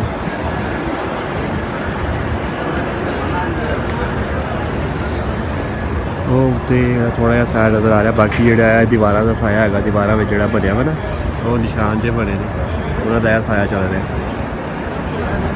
یہ گنبد خضرا کا سایہ ہے اور پھر دیوار شروع ہو جاتی ہے رات والی. صاف نظر آ رہا ہے سایہ. اور باقاعدہ تصاویر کے اندر تو گنبد خضرا کا سایہ نظر آتا ہے. اب وہ لوکیشن اس طرح کی ہے کہ وہ سایہ زمین تک جو پہنچنا ہے وہ کچھ تھوڑے سے لمحات کے لیے ہوتا ہے کیونکہ وہ بلڈنگ کے اوپر ہے تو سایہ اوپر ہی رہتا ہے نا. اس کے ارد گرد بھی بلڈنگ بنی ہوئی ہے. اب بالکل ایکسٹریم پہ جب سورج جاتا ہے نا تو اب سورج یہ بقیہ غرقت قبرستان اس طرف ہے نا یہ مشرق ہے اور یہ قبلہ رخ ہے اور یہاں پہ گنبد خضرا ہے اور قبر مبارک قبلہ رخ بنی ہوئی ہے. اب سورج یہاں سے نکل کے نا یوں جاتا ہے. اب جب یہاں سے نکلتا ہے تو وہ گنبد کا سایہ جو ہے نا وہ مسجد نبوی کی چھت کے اوپر ہی رہتا ہے. نیچے کہاں سے آئے سورج جو یہاں سے نکلا. اچھا جب یہاں پہنچتا ہے پھر بھی چھت کے اوپر رہتا ہے. جب یہاں جاتا ہے نا سورج تو پھر بھی چھت کے اوپر رہتا ہے. جب تھوڑا سا نیچے ہوتا ہے نا تو چھت سے تھوڑا سا حصہ اس کا زمین پہ وہ بھی کچھ دیواروں پہ کچھ زمین پہ وہ چند لمحات کے لیے سایہ آتا ہے. اس لیے لوگ کہتے ہیں کہ سایہ کوئی نہیں ہے. اور ان لمحات کی ویڈیو ہم نے اپنی ویڈیو کے اندر اٹیچ کی ہوئی ہے. اس میں بھی انشاءاللہ اٹیچ کر دیں گے اور ریئل ٹائم پکچر بھی اٹیچ کر دیں گے. پھر مشہور کیا ہوا کہ جی گنبد خضرا کے اوپر کوئی پرندہ نہیں بیٹھتا. حالانکہ گنبد خضرا کے وہ جو ٹپ ہے نا ایک چھوٹی سی اوپر بنی ہوئی لوہے کی وہ سوئی سی اس کے اوپر بھی میں نے پرندے کئی دفعہ بیٹھے ہوئے دیکھے. کعبہ شریف کے بارے میں مشہور کیا جی پچھوں گولاں دے گول آندے نے انج کر کے لنگ جاندے نے. کبوتر کی بیٹیں ہوتی ہیں غلاف کعبہ کے اوپر. ظاہر ہے وہ جانور ہیں ان کے اوپر کوئی شریعت تو نہیں لگتی نا. گنبد خضرا کے اوپر بھی یہ سارا پینٹ وغیرہ اس کو مینٹین کیا جاتا ہے تب جا کے اس کا کلر یہ رہتا ہے. ادروائز دھوپ میں تو اڑ جاتا ہے اس کا کلر. ریگولرلی پینٹ ہوتا ہے. پتہ نہیں کیا کچھ مشہور کر نبی علیہ السلام کے بارے میں جھوٹ مشہور کر دیا کہ جی آپ علیہ السلام کا بھی سایہ مبارک نہیں تھا. اگر یہ بات ہوتی نا تو نبی علیہ السلام کے چند بڑے معجزات میں سے یہ معجزہ ہوتا جو رپورٹ ہوا ہے. بخاری مسلم میں اگر یہ حدیث رپورٹ ہو سکتی تھی کہ نبی علیہ السلام کے پسینے سے خوشبو آتی تھی اور صحابہ کرام عطر کے طور پر استعمال کرتے تھے تو یہ والی حدیث ان کو نقل کرتے ہوئے کوئی مسئلہ تھا؟ یہ تو اس سے بڑا معجزہ تھا. فزیکل فینومینا آف نیچر ہی ٹوٹ گیا نا, کہیں موجود نہیں. وہ خصائص الکبریٰ میں ایک بے سند جھوٹی روایت سیوطی نے نقل کی ہے, وہ لے کے چل رہے ہیں اور پھر الٹا ہم سے ڈیمانڈ کرتے ہیں جی آپ دکھائیں کہ کہاں لکھا ہوا ہے کہ سایہ تھا. اندازہ کریں بھائی سایہ ہونا اصل ہے, قرآن میں لکھا ہوا ہے کہ ہر چیز کا سایہ ہے اور یہ سایہ صبح و شام اللہ کو سجدہ کرتے ہیں. جب سورج نکلتا ہے مشرق سے اتنا لمبا سایہ ہوتا ہے مغرب میں, گویا کہ وہ سجدہ کر رہا ہے, اور جب غروب ہونے لگتا ہے تو اس طرف لمبا سایہ ہو جاتا ہے, گویا کہ وہ سجدہ کر رہا ہے. روٹین سے ہٹ کے جو بندہ بات کرے گا نا اس نے دلیل دینی ہے. سایہ ہونے کے لیے دلیل نہیں چاہیے, سایہ نہ ہونے کے لیے دلیل چاہیے. پسینے سے بدبو آنے کے لیے دلیل نہیں چاہیے, پسینے سے خوشبو آنے کے لیے دلیل چاہیے, اور وہ ہم نے دے دی بخاری مسلم سے, کیونکہ روٹین سے ہٹ کے بات ہے نا. اس کے باوجود ہم کہتے ہیں کہ المستدرک للحاکم میں حدیث موجود ہے، نبی الاسلام نے نماز کے دوران اللہ تعالیٰ نے آپ کو جنت دکھائی. اس کا حصہ بخاری اور مسلم میں بھی موجود ہے یہ والا. آپ نے فرمایا کہ میں نے ارادہ کیا کہ میں انگوروں کا ایک گوشہ توڑوں، اگر توڑ لیتا تم ہمیشہ کھاتے رہتے، کیونکہ جنت کو فنا نہیں ہے. پھر اللہ تعالیٰ نے مجھے نماز کی حالت میں ہی جہنم بھی دکھائی، اور اس میں الفاظ ہیں میں نے تمہارا اور اپنا سایہ جہنم میں دیکھا.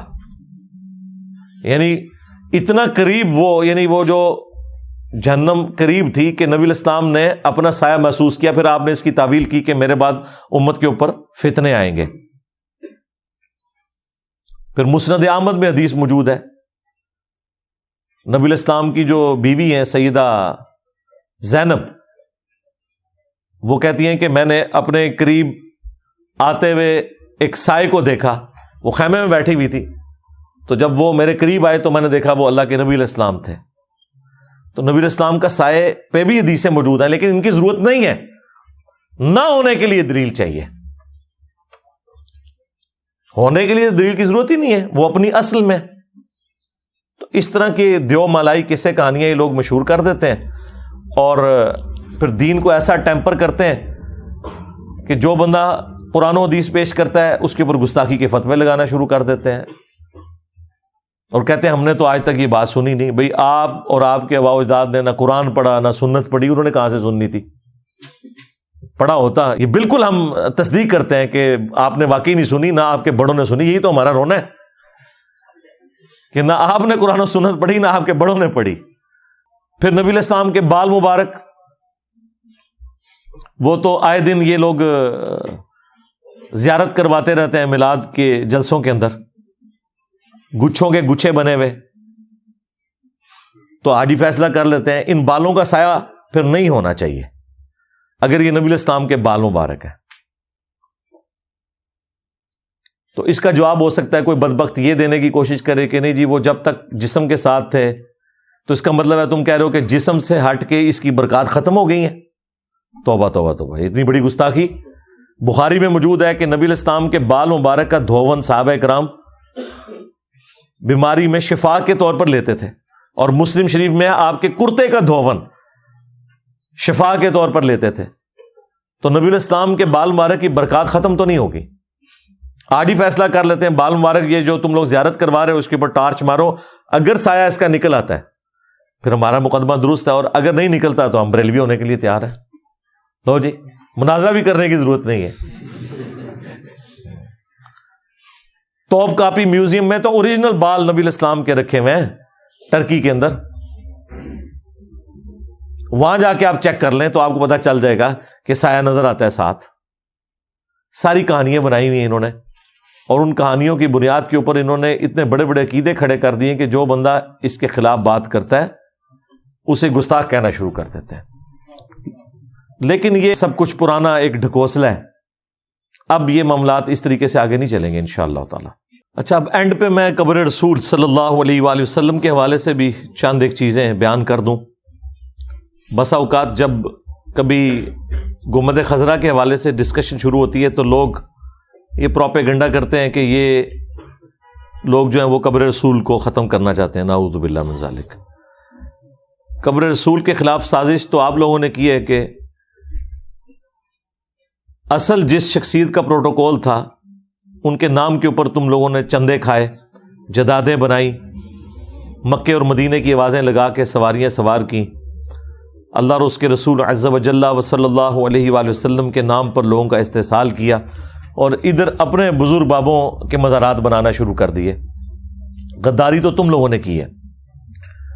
قبر رسول صلی اللہ علیہ وآلہ وسلم کی حاضری اس پلانٹ ارتھ پہ نفلی عبادات میں افضل ترین عبادت ہے، اس میں کوئی شک نہیں ہے. آپ صلی اللہ علیہ وآلہ وسلم کی قبر مبارک اس دنیا کا حصہ نہیں ہے، وہ جنت کا ٹکڑا ہے. بخاری اور مسلم دونوں میں حدیث ہے کہ میرے گھر سے لے کر میرے ممبر تک ریاض الجنہ ہے، جنت کے ٹکڑوں میں سے ایک ٹکڑا ہے. اور اس حدیث کے اوپر امام بخاری نے باب باندھا ہوا ہے کہ قبر رسول سے لے کر نبی صلی اللہ علیہ وآلہ وسلم کے ممبر تک یہ جنت کا ٹکڑا ہے. حالانکہ حدیث میں الفاظ تھے میرے گھر سے میرا ممبر، لیکن امام بخاری نے باب باندھا قبر رسول سے لے کر ممبر رسول، کیونکہ پریکٹیکلی آج اس گھر میں نبی الاسلام کی قبر مبارک ہے، وہ جنت کے ٹکڑے میں. یہی وجہ ہے کہ صحیح بخاری میں آتا ہے سیدنا عمر کو جب زخم لگا اور ان کا معدہ کٹ گیا، جب انہیں یہ امید ہوئی کہ اب میں زندہ نہیں بچوں گا اس زخم سے، تو انہوں نے عبداللہ بن عمر کو بھیجا سیدہ عائشہ کے پاس اور کہا کہ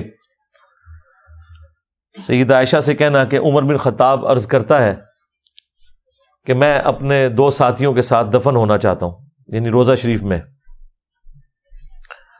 چونکہ وہ حجرے عائشہ کا حصہ تھا وہ ایک کمرہ، تو اس لیے اما عائشہ کی اجازت ضروری تھی.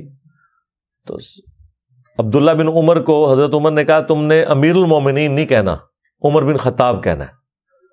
ہاں، کیونکہ یہ نہ ہو کہ امیر المومنین کہو تو پھر وہ اسے حکم سمجھیں گی. ظاہر ہے اما عائشہ پہ بھی تو حاکم وقت کا حکم ماننا فرض تھا، تو امیر المومنین نہیں بولنا.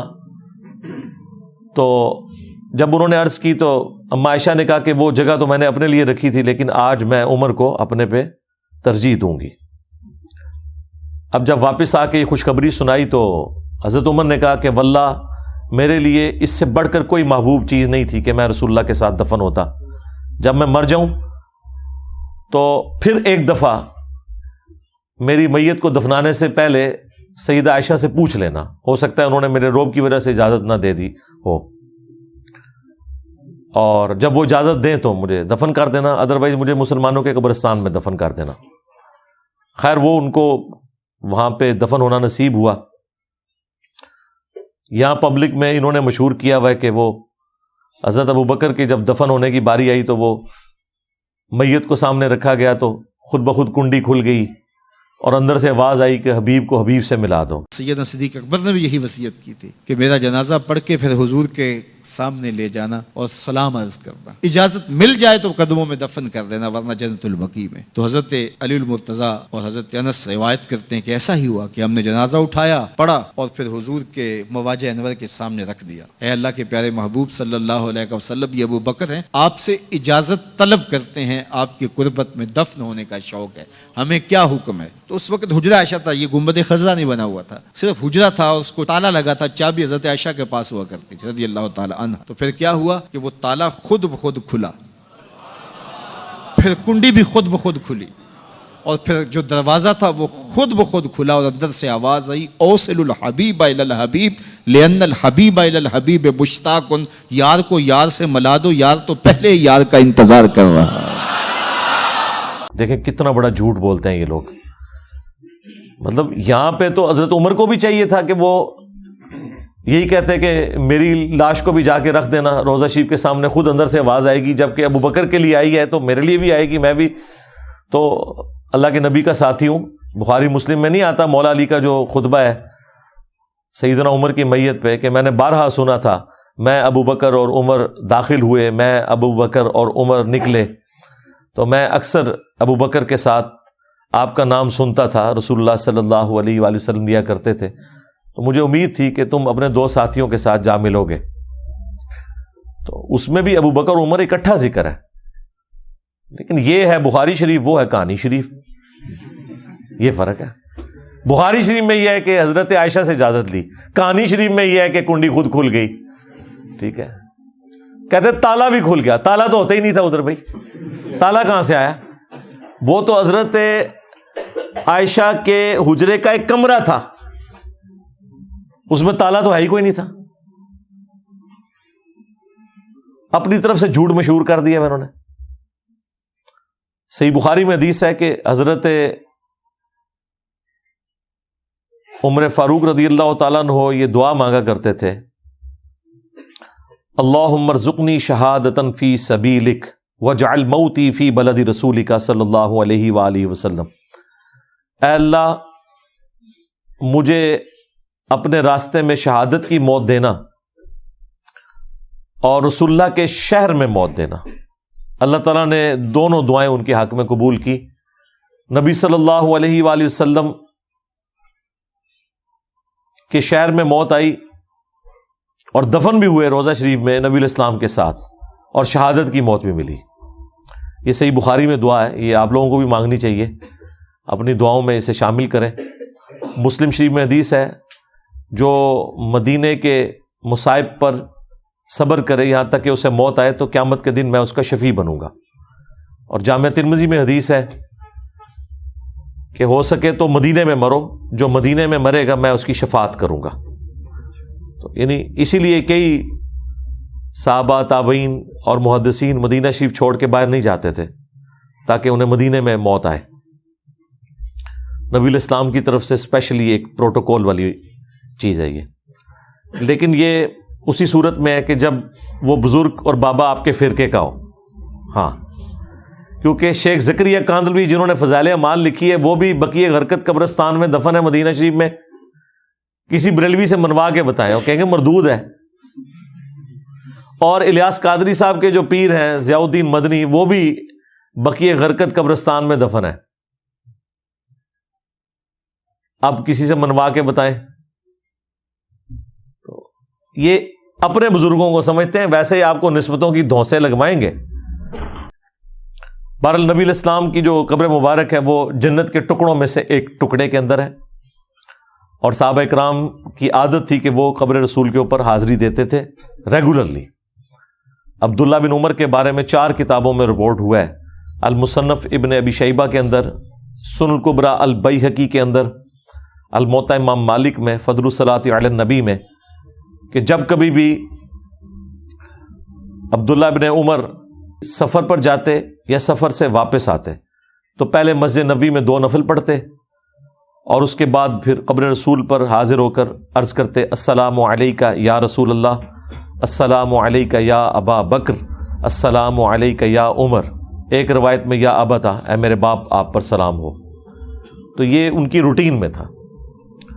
مدینہ شریف میں جو لوگ رہتے ہیں یا حج اور عمرے کے لیے جب جاتے ہیں تو ہو سکے تو ہر نماز کے ساتھ قبر رسول پر حاضری دیں. اور قبر رسول جو ہے وہ صلی اللہ علیہ وآلہ وسلم دعاؤں کی قبولیت کی جگہ ہے, دعا اللہ سے ہی آپ نے کرنی ہے.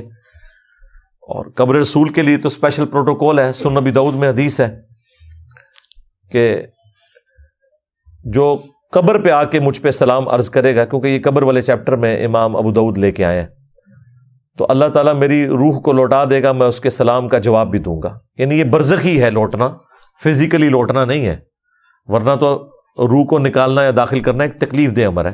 یعنی اللہ تعالیٰ اسپیشل پروٹوکول اسے دے گا. باقی لوگوں کے لیے تو پروٹوکول سنن نسائی میں یہ ہے کہ دنیا میں کچھ فرشتے سیاحت کرتے ہیں اور میرے امتیوں کا سلام مجھ تک پہنچاتے ہیں. بخاری مسلم میں حدیث ہے کہ جب تم پڑھو گے السلام علیکہ ایہا النبی ورحمۃ اللہ وبرکاتہ, السلام علینا وعلی عباد اللہ الصالحین, تو زمین و آسمان میں ہر نیک بندے تک اللہ تعالیٰ تمہارا سلام پہنچا دے گا. وہ اللہ تعالیٰ کی طرف سے پہنچ رہا ہے. لیکن قبر رسول پہ جو عرض کرتا ہے وہ اسپیشل پروٹوکول ہے کہ اسی وقت نبی علیہ السلام کی طرف سے سلام کا جواب ملتا ہے. لیکن یہ کہنا کہ نبی علیہ السلام سنتے ہیں وہ روایت موجود ہے, لیکن اس کے ساتھ خود امام بیہقی نے لکھ دیا ہے کہ اس میں محمد بن مروان السدی کذاب راوی ہے جس نے یہ روایت نقل کی ہے کہ جو قبر پہ عرض کرے گا میں خود سنوں گا. اور ایک روایت کے اندر آمش کی تدلیس ہے, اور یہ وہ روایت ہے جس کو بریلوی خود ضعیف کہتے ہیں, کیونکہ دیوبندیوں نے کہا نا کہ قبر رسول پہ نبی علیہ السلام سلام سنتے ہیں, یہاں سے نہیں سنتے. تو بریلویوں نے کہا کہ وہ تو روایت ہی ضعیف ہے کہ قبر رسول پہ سنتے ہیں, یہاں سے بھی سنتے ہیں. اس کی کون سی روایت ہے, وہ کوئی نہیں موجود. تو دیوبندیوں کو چپ کروانے کے لیے اس روایت کو خود انہوں نے ضعیف مانا. یہاں والی روایت موجود ہے نا جی بخاری مسلم میں کہ اللہ تعالیٰ تمہارا سلام پہنچا دے گا. السلام علیکہ ایھا النبی, ہم نماز میں نہیں پڑھتے السلام علیکہ یا رسول اللہ, ہے نا یہ السلام علیکہ ایھا النبی, اور یہ ہم انشائیہ پڑھتے ہیں, حکایتاً نہیں پڑھتے, انشائیہ پڑھتے ہیں. اللہ تعالیٰ سلام ہمارا پہنچاتا ہے. ہمیں اس درود سے کوئی چڑ نہیں, نعوذ باللہ, بدبختی ہے. لیکن اذان کے ساتھ جو آپ نے ایڈ کر دیا ہے یہ آپ نے بدعت کی ہے. ویسے آپ پڑھیں, اذان کے بعد پڑھیں اسپیکر بند کر کے، جتنا مرضی پڑھیں. وہ تو مسلم شریف میں حدیث ہے، جو اذان کا جواب دے اس کے بعد درود شریف پڑھے اور الوسیلہ والی دعا مانگے، اور وہ دعا بخاری کے اندر آئی ہے، تو میری شفاعت ایسے شخص کے لیے حلال ہو جائے گی. تو وہ آپ ضرور درود شریف پڑھیں، جو ان سا مرضی درود شریف پڑھیں جو بھی احادیث کے اندر آیا ہے. باقی قبر رسول صلی اللہ علیہ وآلہ وسلم کا اسپیشل یہ پروٹوکول ہے. ایک اور حدیث ہے ابو داؤد کے اندر کہ میری قبر پہ میلہ نہ لگا لینا، تم دنیا کے کسی بھی حصے میں درود پڑھو گے نا، اللہ تمہارا درود مجھ تک پہنچا دے گا. اللہم صلی علی محمد وعلی آل محمد. یعنی درود کے لیے بھی میلہ نہیں لگانا قبر کے اوپر. تو قبر رسول صلی اللہ علیہ وآلہ وسلم کا پروٹوکول ہے. یہ سعودی حکومت سے پہلے سلطنت عثمانیہ کے دور میں باقاعدہ یہ محفلیں نعتیں ہوتی تھیں وہاں پہ روضہ شریف کے سامنے. ابھی بھی یہ بعض اوقات کبھی جوش میں آتے ہیں تو اونچی اونچی آواز میں صلاۃ والسلام پڑھنا شروع کر دیتے ہیں. یہ بھی قبر رسول کی توہین ہے، ذہن میں رکھیے گا. وہاں پہ آپ اپنی آواز کو آج بھی بلند نہیں کر سکتے. آج بھی جالی شریف کے اوپر جو 3 پورشن بنے ہوئے ہیں نا، جو سینٹر والا پورشن ہے جس کے نیچے وہ 3 قبریں ہیں، بیک سائڈ کے اوپر گنبد خضرا کے نیچے، وہاں پہ وہی آیت لکھی ہوئی ہے، لا ترفعوا اصواتکم فوق صوت النبی یا ایھا الذین آمنوا لا ترفعوا اصواتکم فوق صوت النبی. اے ایمان والو، اپنی آواز کو نبی الاسلام کی آواز سے بلند نہ کرو ورنہ تمہارے اعمال برباد کر دیے جائیں گے اور تمہیں خبر بھی نہیں ہوگی. اور جو باب السلام والی سائڈ سے پہلا پورشن جو جالیوں کا آتا ہے اس پہ لکھی ہوئی ہے وہ آیت، ان الذین یغضون اصواتهم عند رسول اللہ. بے شک وہ لوگ جو اپنی آوازوں کو رسول اللہ کے حضور پست رکھتے ہیں، اللہ نے ان کے دلوں کو تقوی کے لیے چن لیا. اور جو باب جبریل سائڈ کے اوپر، یعنی وہ درمیان والا پورشن کراس کر کے اینڈ پہ جو تیسری جالی ہے اس کے اوپر وہ آیت لکھی ہوئی ہے، ما کان محمد ابا احد من رجالکم ولکن رسول اللہ وخاتم النبیین، ختم نبوت والی آیت.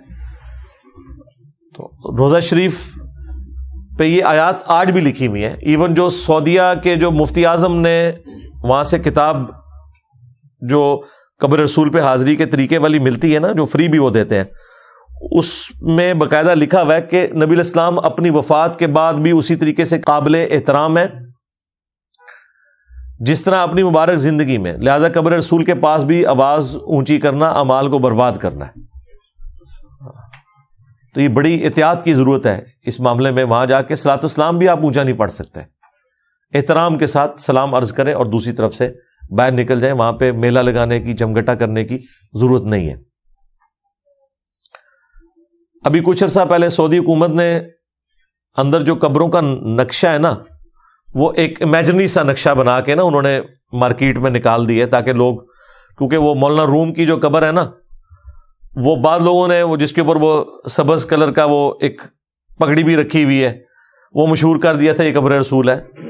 قبر رسول اس طرح کی ہے ہی نہیں. قبر رسول تک تو کوئی جاتا بھی نہیں. روضہ شریف میں جو اندر بھی جاتا ہے نا، تو وہ فائنل اس دیوار تک جاتا ہے جس کے اندر قبر مبارک ہے.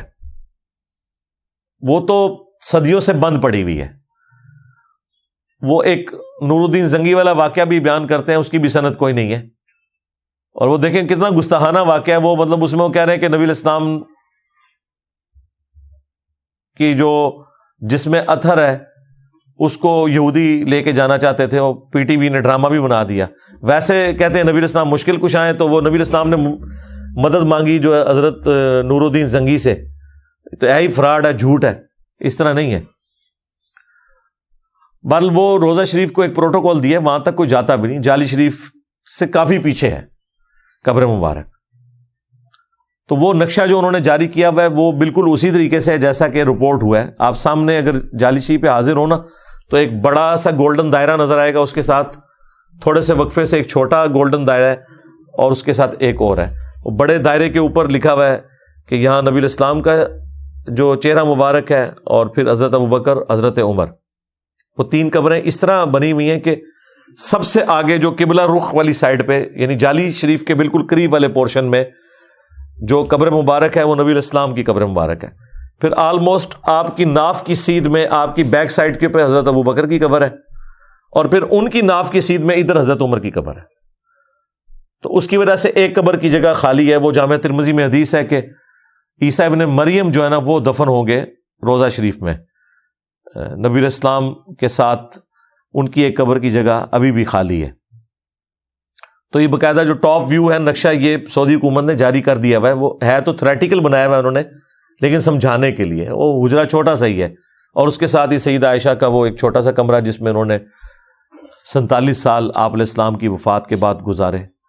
تو یہ دونوں کمروں کا نقشہ انہوں نے ٹاپ ویو سے لے کے جو بنتا تھا آپٹیمل, وہ اس کی پبلک میں تصویر عام کر دی ہوئی ہے. وہ ہم انشاءاللہ اس ویڈیو میں اٹیچ بھی کر دیں گے, آپ لوگ دیکھ لیں گے کہ وہ کیا لوکیشن ہے قبروں کی.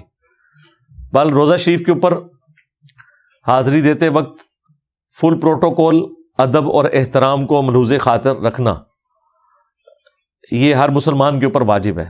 وہاں پہ اونچی آواز میں نعتیں پڑھنا, پچھلے دنوں بھی ایک کوئی ویڈیو آئی تھی جو بڑا کارنامہ بتا رہے تھے جی ادھر انہوں نے یہ کر دیا. ٹھیک ہے, عجیب و غریب قسم کے جذباتی مسلمان ہیں, اور پتہ نہیں وہ کیا سمجھتے ہیں کہ وہاں نعرہ مار لینے سے کوئی ہم بڑے عاشق رسول ثابت ہو جائیں گے. بھئی گستاخ ہی ہو گئے اپنی آواز کو اونچا کرنے سے, وہاں سیدھی سی بات ہے. لیکن تصویر کا ایک دوسرا پہلو بھی ہے جو نبی علیہ السلام نے اپنی قبر مبارک کے حوالے سے بالکل کلیئر کیا, وہ بھی ہمارے ذہن میں ہونا چاہیے. مسند احمد میں حدیث ہے, اللہم لا تجعل قبری وثنا یعبد, اے اللہ میری قبر کو ایسا بت نہ بننے دینا کہ لوگ اس کی پرستش شروع کر دیں. یعنی نبی علیہ السلام کو اس حوالے سے بھی امت کی فکر ہے. آپ نے دعا کی ہے کہ اے اللہ میری قبر کو وہ بت نہ بننے دینا کہ لوگ اسے پوجنا شروع کر دیں. یہاں امت نے مشہور کیا جی وہ نبی علیہ السلام نے کہہ دیا کہ امت شرک نہیں کرے گی. یہ نہیں ہے الفاظ, مجھے اپنے بعد تم سے شرک کا خوف نہیں. جس طرح اگلی امتیں ساری مشرک ہو گئی تھی, میری امت اس طرح ساری مشرک نہیں ہوگی, ایک گروہ قیامت تک حق پہ قائم رہے گا, یہ مطلب تھا. اس کے اوپر میری تفصیلی ویڈیو ہے, مجھے تم سے شرک کا خوف نہیں, وہ آپ دیکھ لیں. پھر بخاری اور مسلم دونوں میں حدیث موجود ہے, نبی علیہ السلام کہ جب آخری دن چل رہے تھے تو ام عائشہ کہتی ہیں کہ نبی علیہ السلام کے پاس پانی کا ایک برتن تھا جس میں آپ اپنے ہاتھوں کو بھگو کے اپنے جسم پہ ملتے تھے بخار کی حدت کو کم کرنے کے لیے.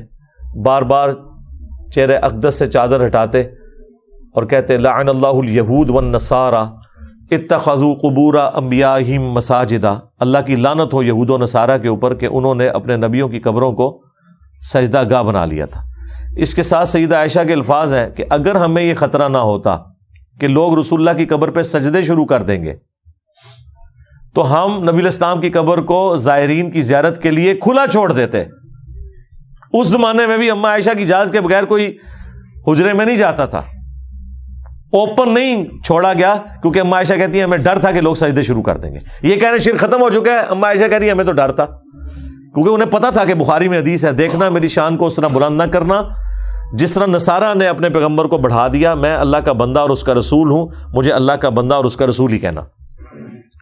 پھر مسلم شریف میں حدیث ہے, جندب رضی اللہ تعالیٰ عنہ کہتے ہیں نبی علیہ السلام نے 5 دن پہلے اپنی وفات سے ہمیں خطبہ دیتے ہوئے ارشاد فرمایا کہ دیکھنا تم میں سے جو اگلے لوگ گزر چکے ان میں سے کوئی پیغمبر یا نیک آدمی فوت ہوتا تھا تو وہ اس کی قبر پہ سجدے کرنا شروع کر دیتے تھے, میں تمہیں اس بات سے منع کرتا ہوں. پھر بخاری اور مسلم میں یہ حدیث موجود ہے کہ نبی علیہ السلام کے آخری دن چل رہے تھے اور آپ کی 3 بیویاں آپ کے ساتھ بیٹھی ہوئی تھی, سیدہ عائشہ, سیدہ ام حبیبہ اور سیدہ ام سلمہ رضی اللہ عنہم اجمعین وعلیہم السلام اجمعین. اب یہ جو 2 بیویاں یہ تو اتنی سینئر ہیں کہ انہوں نے ہجرت حبشہ بھی کی ہوئی ہے. ہجرت مدینہ سے پہلے جو ہجرت حبشہ تھی اپنے ایکس ہسبینڈز کے ساتھ, ام سلمہ اور ام حبیبہ. تو وہ آپس میں باتیں کر رہی تھیں کہ جب ہم لوگ حبشہ گئے تھے وہاں ہم نے ماریہ نام کا ایک گرجا دیکھا تھا جہاں کچھ تصویریں لٹکی ہوئی تھی. نبی علیہ السلام اپنے آخری دنوں میں تکلیف میں ہیں, بیماری میں ہیں, آپ فوراً اٹھے. آپ نے کہا یہی ان کی خرابی تھی کہ جب کوئی نبی یا نیک آدمی فوت ہو جاتا اس کی قبر پہ تصویریں لٹکا دیتے, پھر اس پہ سجدے شروع کر دیتے. قیامت کے دن یہ بدترین مخلوق بنا کے اٹھائے جائیں گے جو قبروں پہ سجدہ کرنے والے لوگ ہیں. نبی علیہ السلام اپنے آخری دنوں میں امت کے لیے فکر مند ہے اس حوالے سے, اور وہ نظر آ رہا ہے, فکر بالکل درست تھی, وہ نظر آ رہا ہے کہ لوگ قابو ہی نہیں آ رہے. مسلمان میں اور ہندو میں فرق کرنا مشکل ہو گیا ہے. جو ایکٹیویٹیز انہوں نے جاری کی ہوئی ہیں, جس طرح وہ بتوں کو غسل دیتے تھے, اب تو یہ اگلے دن مجھے وہ شاہ جی نے وہ ویڈیو دکھائی ہے, اس میں تو عبد القادر جیلانی کا بھی ایک چھوٹا سا بت بنا کے اس کو بھی غسل دے رہے ہیں. بالکل ٹھیک کہہ رہے ہو, کرو, تاکہ انجینئر صاحب کو پتہ لگے تو کام چوک دیں تھوڑا, کرو اور کرو. تماشا بنایا ہوا ان لوگوں نے. نبی الاسلام نے پہلے ہی فرما دیا تھا یہ سب کچھ ہونا ہے. بخاری مسلم میں حدیث ہے, تم بھی اگلے لوگوں کے پیچھے چل پڑو گے, قدم با قدم, بالشت بر بالشت, حتیٰ کہ ان میں سے کوئی گوہ کے سراغ میں داخل ہوا تم بھی وہی کام کرو گے. صحابہ کرام نے پوچھا یہ اگلے لوگوں سے مراد کیا یہود و نصارہ ہے؟ آپ نے فرمایا اگر وہ مراد نہیں تو اور کون سے لوگ مراد ہیں؟ اب یہ حدیث ان کے گلے کا کانٹا ہے, کیونکہ یہود و نصارہ کی ساری خرابیاں اس امت کے اندر آئی ہوئی ہیں. تو اس سے جان چھڑانے کے لیے پتہ انہوں نے کیا لیم ایکسکیوز نکالا, انہوں نے کہا نہیں یہاں مراد جو ہے فیشن ہے. دیکھو وچو ہی گل کر دیتی اے ڈاکٹر اشرف جلالی صاحب. تو میں نے کہا تھا نا, اس کا شان ارشاد بھی موجود ہے جامعہ ترمذی میں. یہ کس موقع پہ آپ نے فرمایا تھا؟ یہ تو آپ نے فرمائی عقیدوں کے اوپر تھا. غزوہ حنین کے موقع پر جو مشرکین عرب کے خلاف آخری جنگ تھی, فتح مکہ کے بعد ہوئی 3-4 مہینے بعد, اس میں جب صحابہ کرام جا رہے تھے تو راستے میں انہوں نے ایک درخت دیکھا جسے ذات انواد کہا جاتا تھا. مشرکین عرب اس کے ساتھ اپنا اسلحہ لٹکاتے تھے جنگ میں برکت کے لیے. تو چند جو ناسمجھ قسم کے نیو مسلم تھے انہوں نے حضور سے ریکویسٹ کی یا رسول اللہ آپ بھی ہمارے لیے کوئی درخت مقرر کر دیں, ہم بھی اس سے برکت حاصل کریں. تو آپ نے فرمایا سبحان اللہ, اللہ پاک ہے, یعنی ہر اس شرک سے جو لوگ اس کی طرف منسوب کرتے ہیں. تم نے تو آج وہی بات کر دی جو صحابہ موسیٰ نے کی تھی. پھر نبی الاسلام نے سورۃ الاعراف کی آیت نمبر 138 پڑھی کہ جب حضرت موسیٰ علیہ السلام اپنے صحابہ کے ساتھ سمندر سے پار لگے, اس سمندری جھیل سے, تو ایسی قوم کے پاس سے گزرے کہ جو بتوں پر اعتکاف کیے ہوئے تھے. تو ان کے ساتھیوں نے کہا کہ آپ بھی ہمارے لیے کوئی اللہ کا بت مقرر کر دیں, ہم بھی اس پہ دھیان کر کے بیٹھیں. تو موسیٰ علیہ السلام نے کہا کہ میں اس جاہل قوم سے اللہ کی پناہ میں آتا ہوں. تو نبی علیہ السلام نے اپنے ساتھیوں سے کہا تم نے بھی وہی کام کیا. حالانکہ وہ اللہ کا بت مانگ رہے تھے, یہاں پہ صرف برکت کے لیے درخت مانگا گیا, حضور نے اس کو اس کے ساتھ جوڑ دیا. یہاں لوگ یہی فیصلہ نہیں کر رہے کہ یہ آیات بتوں کے بارے میں ہے, یہ فلاں کے بارے میں ہے. بھی شرک شرک ہے, چاہے جو مرضی کریں. بتوں والی آیات کو چھوڑیں. جو عیسیٰ ابن مریم کے بارے میں قرآن میں آیات آئی ہیں وہ تو بت نہیں تھے نا. تو آپ لوگ تو وہ عقیدے اپنے بزرگوں کے بارے میں مانے ہوئے. اللہ تعالیٰ کہہ رہا ہے عیسیٰ اور اس کی ماں روٹی کھانے کے محتاج تھے, وہ نہ تمہارے نفع کے مالک تھے نہ نقصان کے. تو اگر عیسیٰ ابن مریم کسی کے نفع نقصان کے مالک نہیں اور روٹی کھانے کے محتاج ہیں تو باب شاہی کوئی نہیں. اب کیا بہانہ کرو گے؟ اور اس آیت میں اللہ نے من دون اللہ بھی کہا عیسیٰ اور ان کی والدہ کو, اور کہا نفع نقصان کے مالک بھی نہیں ہے. کہانی ختم ہوگی. یہ بتوں والی آیت تو نہیں ہے. تو اس موقع پہ نبی الاسلام نے جب یہ دیکھا تو آپ نے فرمایا تم بھی اگلے لوگوں کے پیچھے چل پڑو گے, قدم با قدم, بالشت بر بالشت, حتیٰ کہ کوئی گوہ کے سوراخ میں داخل ہوا تم بھی وہی کام کرو گے. یعنی صحابہ کرام نے وہ جو درخت مانگا تھا نا برکت کے لیے, نبی الاسلام نے اسے کہا کہ یہ بالکل وہی کام تم نے کیا جو صحابہ موسیٰ نے اللہ کا بت مانگا تھا. اندازہ کریں نبی الاسلام کی سینسٹیوٹی کا لیول دیکھیں. یہاں قوم نے کہا ٹھیک ہے جی جو مرضی کرتے رہو.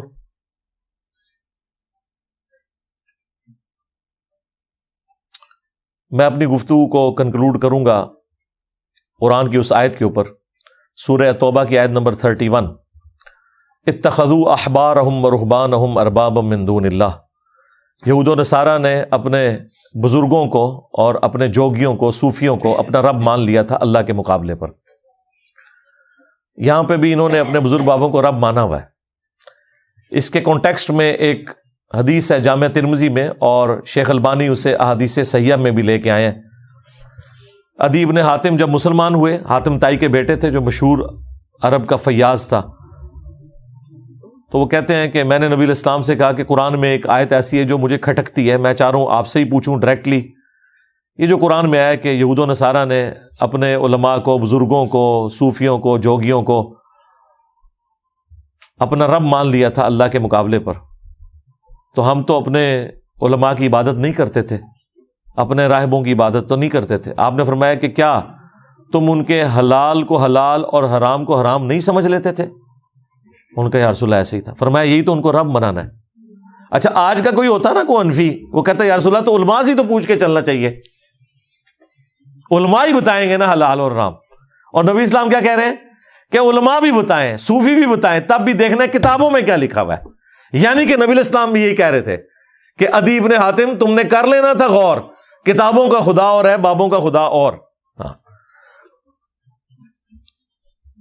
اب علماء ہی بتاتے تھے نا اس وقت بھی، تو نبی اسلام کیوں کہہ رہے ہیں کہ تم نے ان کو خدا مان لیا ہے؟ تم نے دیکھنا ہے وہی میں کیا لکھا ہے۔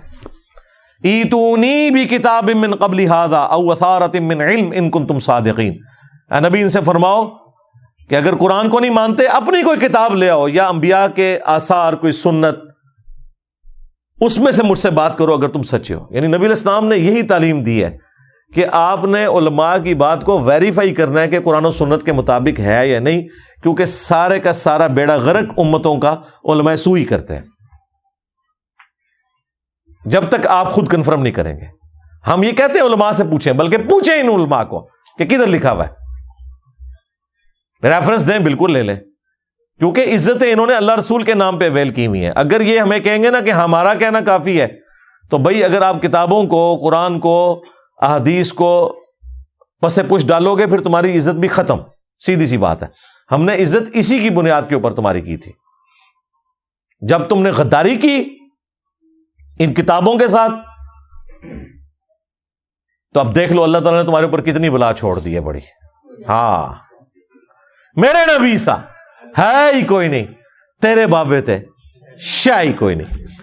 صلو علی محمد وآل محمد، اللہم صلی علی محمد وعلی آل محمد واصحاب محمد وازواج محمد وامت محمد اجمعین الی یوم الدین، آمین۔